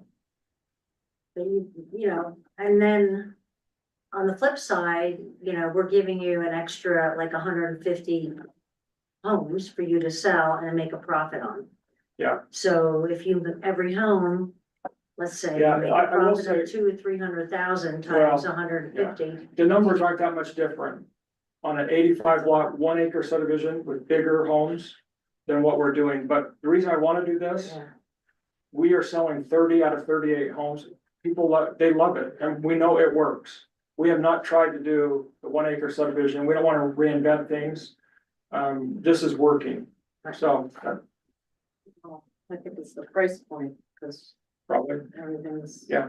More expensive everywhere else. no question. So it depends on what you're doing. So with regard to the commercials, just so I'm clear, the proposal to build the 15,000 square feet, we're not proposing to do that. Is that where we are right now? And now we're just We're at doing land Well, we're at 2 pads of 10, of to 5 be built, or no, they're just our land? No, I would love for you guys to take the land, because I don't build much commercial. Then you guys can sell to develop. If you don't want to do that, then our proposal in the development agreement, I think we would build one of the buildings and whatever it says in the development agreement, we will still stick with whatever it says in the development agreement. How much land would be dedicated to the town down there? Well, You could start to, The 2 pads aren't very big, they're like 0.15, but that doesn't include all the parking and everything that we're putting in and owning.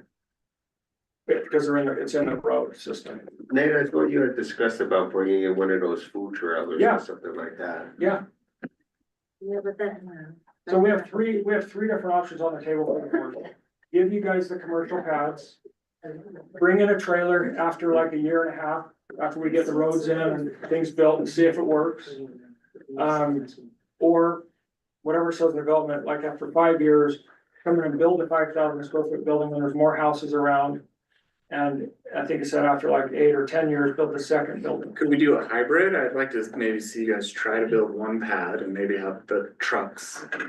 We do hybrid of each of those models, like have you develop one 5,000 square foot pad and try to more temporary truck That's what, concept. that's what we're trying to get away from, is to spend the $2 million on the commercial.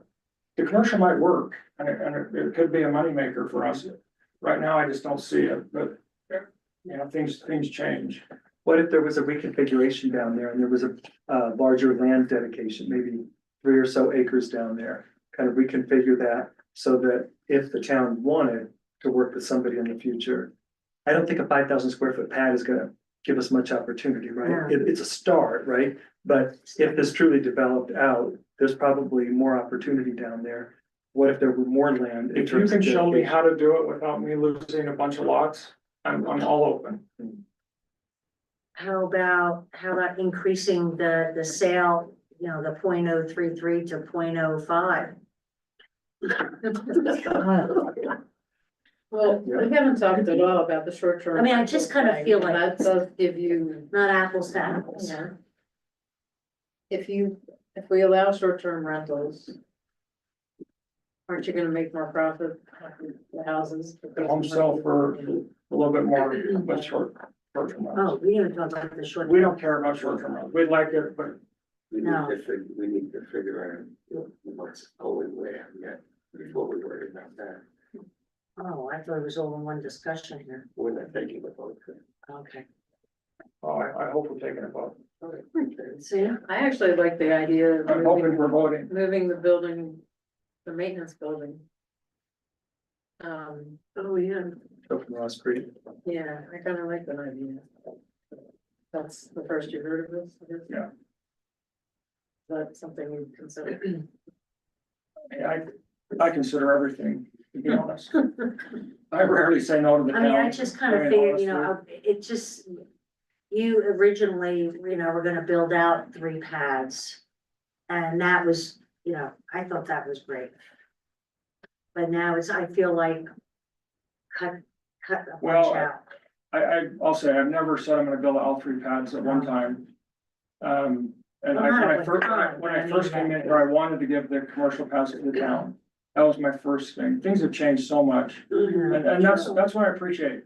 Yeah, guys that come in and don't make the changes you guys want, they don't understand how it works. You guys, we come in, we work together, you guys ask what you want and come make the changes we put on paper and you guys see if it works. Mhm. That's why we've been successful with this town, because of your input, and Thomas has done some amazing input on all my developments.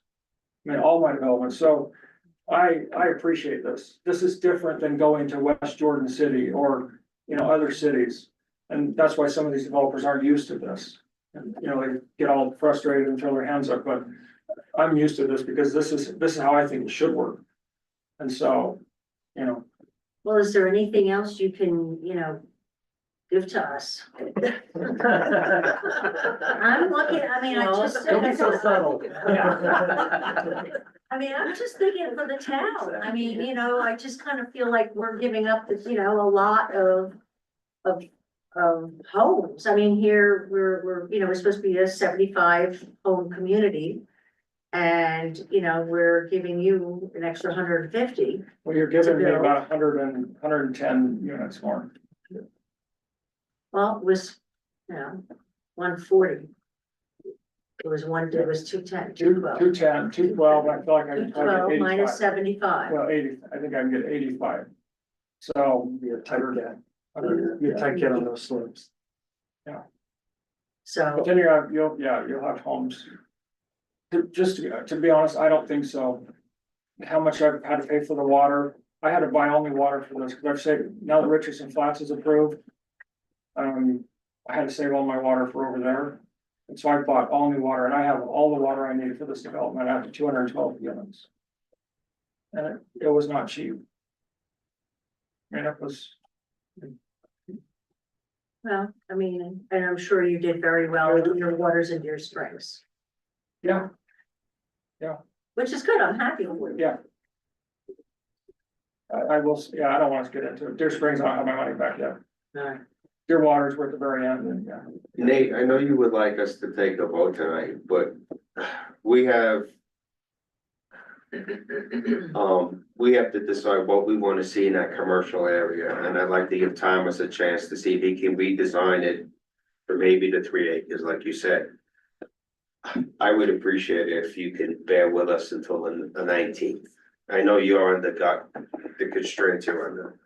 But for those reasons, so we can have everything laid out, and like, this is the first we ever heard about the 0.033%. You know? Yeah. So, I mean, there's been a lot of new things kind of thrown out here. And we'd like to get, I know personally, I'd like to get all our ducks in a row so we can vote on it and get it through and get you on your way. To be honest, it's just my seller's just so upset. You could have them call me and blame me. Yeah. It's probably on the phone. Yeah. I'm sure I'll get a phone call from Jerry right sometime this week. Hey, I'm not here to push it, but I'd like to know exactly what you guys want us to try to figure out, and we will try to figure it out. I would like to, like Thomas said, if we can enlarge that area for the commercial, if you're gonna move some of the density over and create a larger open space. I mean, I'm just talking about myself. That's what I would like to see. And Tony, I just, it's my opinion, I would like to not totally give up on the idea of Nate developing the commercial with the hope Oh, that no. we put 3 acres aside for someone else down the Well, if we road. have the 3 acres, Chase, we can work within those 3 acres. Yeah. We gotta see if we can get them first. I don't see how you get them, to be honest. Well, that's why Thomas gets the big bucks. Yeah. So anyone other than me like the idea of relocating the, our maintenance, so that you can make more commercial down there? Well, that's something, That's an idea. that's something that I like I that. would assume Nate would have to talk to his partner, and then that would have to be discussed with Polly, how that would go, because that would be a donation. Would that be something you'd be interested in? No? I mean, Oh, come on, you're tired. so yeah, Just, I didn't think of that. you're saying, so move the maintenance building over to the 15 acres that, No, it would just be money to move them. You're talking about the public works, Yeah. building, Yeah. right? Money to move the public works building so that we could do something over at Ross Creek. We have a site on 248 that we can locate it. We have land on 248. that I gave you. Right, that building's right. It's Dude. not an underpass. Do not put that building on the 248. You're Well, sitting on, the you're sitting fire- on a gold mine. The firehouse is already gonna go there, that's where we're talking. That's fine. Don't give up your other corner for that building. Find another place in the community for it. That is a valuable corner. That's just me. It's a tough corner to work with UDOT on. We can't really get parking in there. It's too steep. So from a commercial perspective, it's been really, really challenging as we've looked at it. Really? Much more so than you would think, yeah. It's really steep. We can't park it. UDOT is, I'll take it back. we have it already. Can't. I would consider putting that somewhere. That is just great. You can figure it out. Well, then maybe it's not there, but Yeah, we yeah, move I public understand. works from where it is because we So can't really, all you're develop Ross talking Creek as a about, town all you're center. talking about is taking the building down, new footing and foundation, water sewer. I mean, I think we built that building for like 850,000. You're probably talking another $600,000. Probably, and if it did go to that site, there's some steep slopes there that have to be accounted for, more difficult development, especially to get part of a laydown yard. I mean, I gotta talk to my partners. Let me see. But can you guys just get a list together of things that you guys really need us to address on the 19th? I can definitely get voted on, so whether it's a no or a yes. Yeah, I'll talk to Thomas tomorrow, and I'll have everybody on the council, if they wanna email me what their wish list is, so to speak, and I'll pass it on. I don't like the And moment, discuss it. my wife made me so disappointed. Never from Tony. I told her I was gonna get a vote tonight. Tell her the plane never landed, you know? Yeah, she knows. Oh, no, okay. No, I'm kidding. Okay, so we've got some great input. I don't want to take any more of your time. Is there anything else? Could I ask one more thing? Gordon and I were just talking about it. The issue of private roads. What is the direction from planning commission relative to private roads? Add anything that I'm not covering? Because he's right now you're proposing the spine road, the main road up to Golden Eagle would be public. Everything else would be private.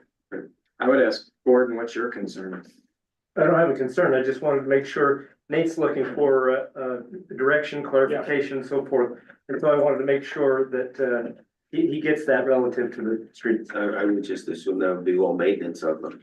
I mean, it's not gonna be a gate. No. Do you think they're wide enough for commercial? Yeah, right, I was just gonna say the same thing, that one Well, little if they're, road. but they're private, They're right? private. Yeah, so- but That's up to them. Yeah, that would work. I think that would work. for You wouldn't even know what's there. from your code to what we're doing, that they're any different. You would have no, you're not gonna drive up and go, man, these roads are narrow. You're gonna go drive up and say, these look just like our roads. Do you have any other engineering concerns for the whole project? No, because as I mentioned during the Wild Horse, discussion, we're just at concept level. So the only feedback, and it's informal, from an engineering standpoint. So Paul and I have had some good discussions. We've had some comments going back and forth. And the purpose of those is to just provide a heads up from the town standpoint of things that may present design challenges for them. But when this is decided, whatever it is, then they've got to live within those constraints. I'm just gonna take a wild guess that you're getting your answers out quicker than. Say that again, I'm please. just gonna take a wild guess that you're getting your answers from Nate's engineer a lot quicker than you are from the other project. A wild horse guess? Correct. Let's steer away from. Thomas, one question about the wildlife corridor, the 15 acres affecting, if that comes to Hideout, does that affect their open space? Those I'll numbers that work we're those looking at? percentages with Paul. And does it make sense for us just to give it back to them? That's- and yeah, let we'll them look make at those it, numbers, and we don't yeah, have to you and deal I with can- any of that expense. Yeah, like I say, it all started out with us bringing all of our dirt over, you guys mass grading that and doing a big amphitheater or whatever you guys want to do there. That's not what you guys wanted. And so it doesn't hurt us to keep it at all. It probably hurts you guys to have it, to be honest. Yeah. We have to maintain it. So, Thank you. hey, thank you guys. Thank you. All right, thank So- you. Are we We're continuing gonna, this to a date date certain? certain of the 19th of June. And do we need to open it So to the public? definitely- Yes, we do. Does anyone in the audience like to make a comment in regard to this? I'm good. Thank you. Nobody in the audience, is there anybody online that would like to make a public comment? I will just say that I did receive one email, it was about 12:30. I just noticed it came in on this. So I haven't distributed it to anybody, I haven't even looked at it, but it's anyway, I'll get that out. Okay, yeah, you could send it out Yeah, and I'll make do it that. part of the There minutes. being nobody online either, we will close the public comment of this. And then I will make the motion that we continue this to a date certain of June 19th. If everybody on the commission could individually send me an email in regards to what they would like to see and not see. And then I will get together with Thomas. And before you take the vote, is that, I think there are a few, right, there's a rezone and the development agreement. All so- components. That's right. Yes, okay. We will adjourn all components of this project to the 19th of June. Anybody like to second? I second. Second here and We're all second. Oh, so we'll take a vote.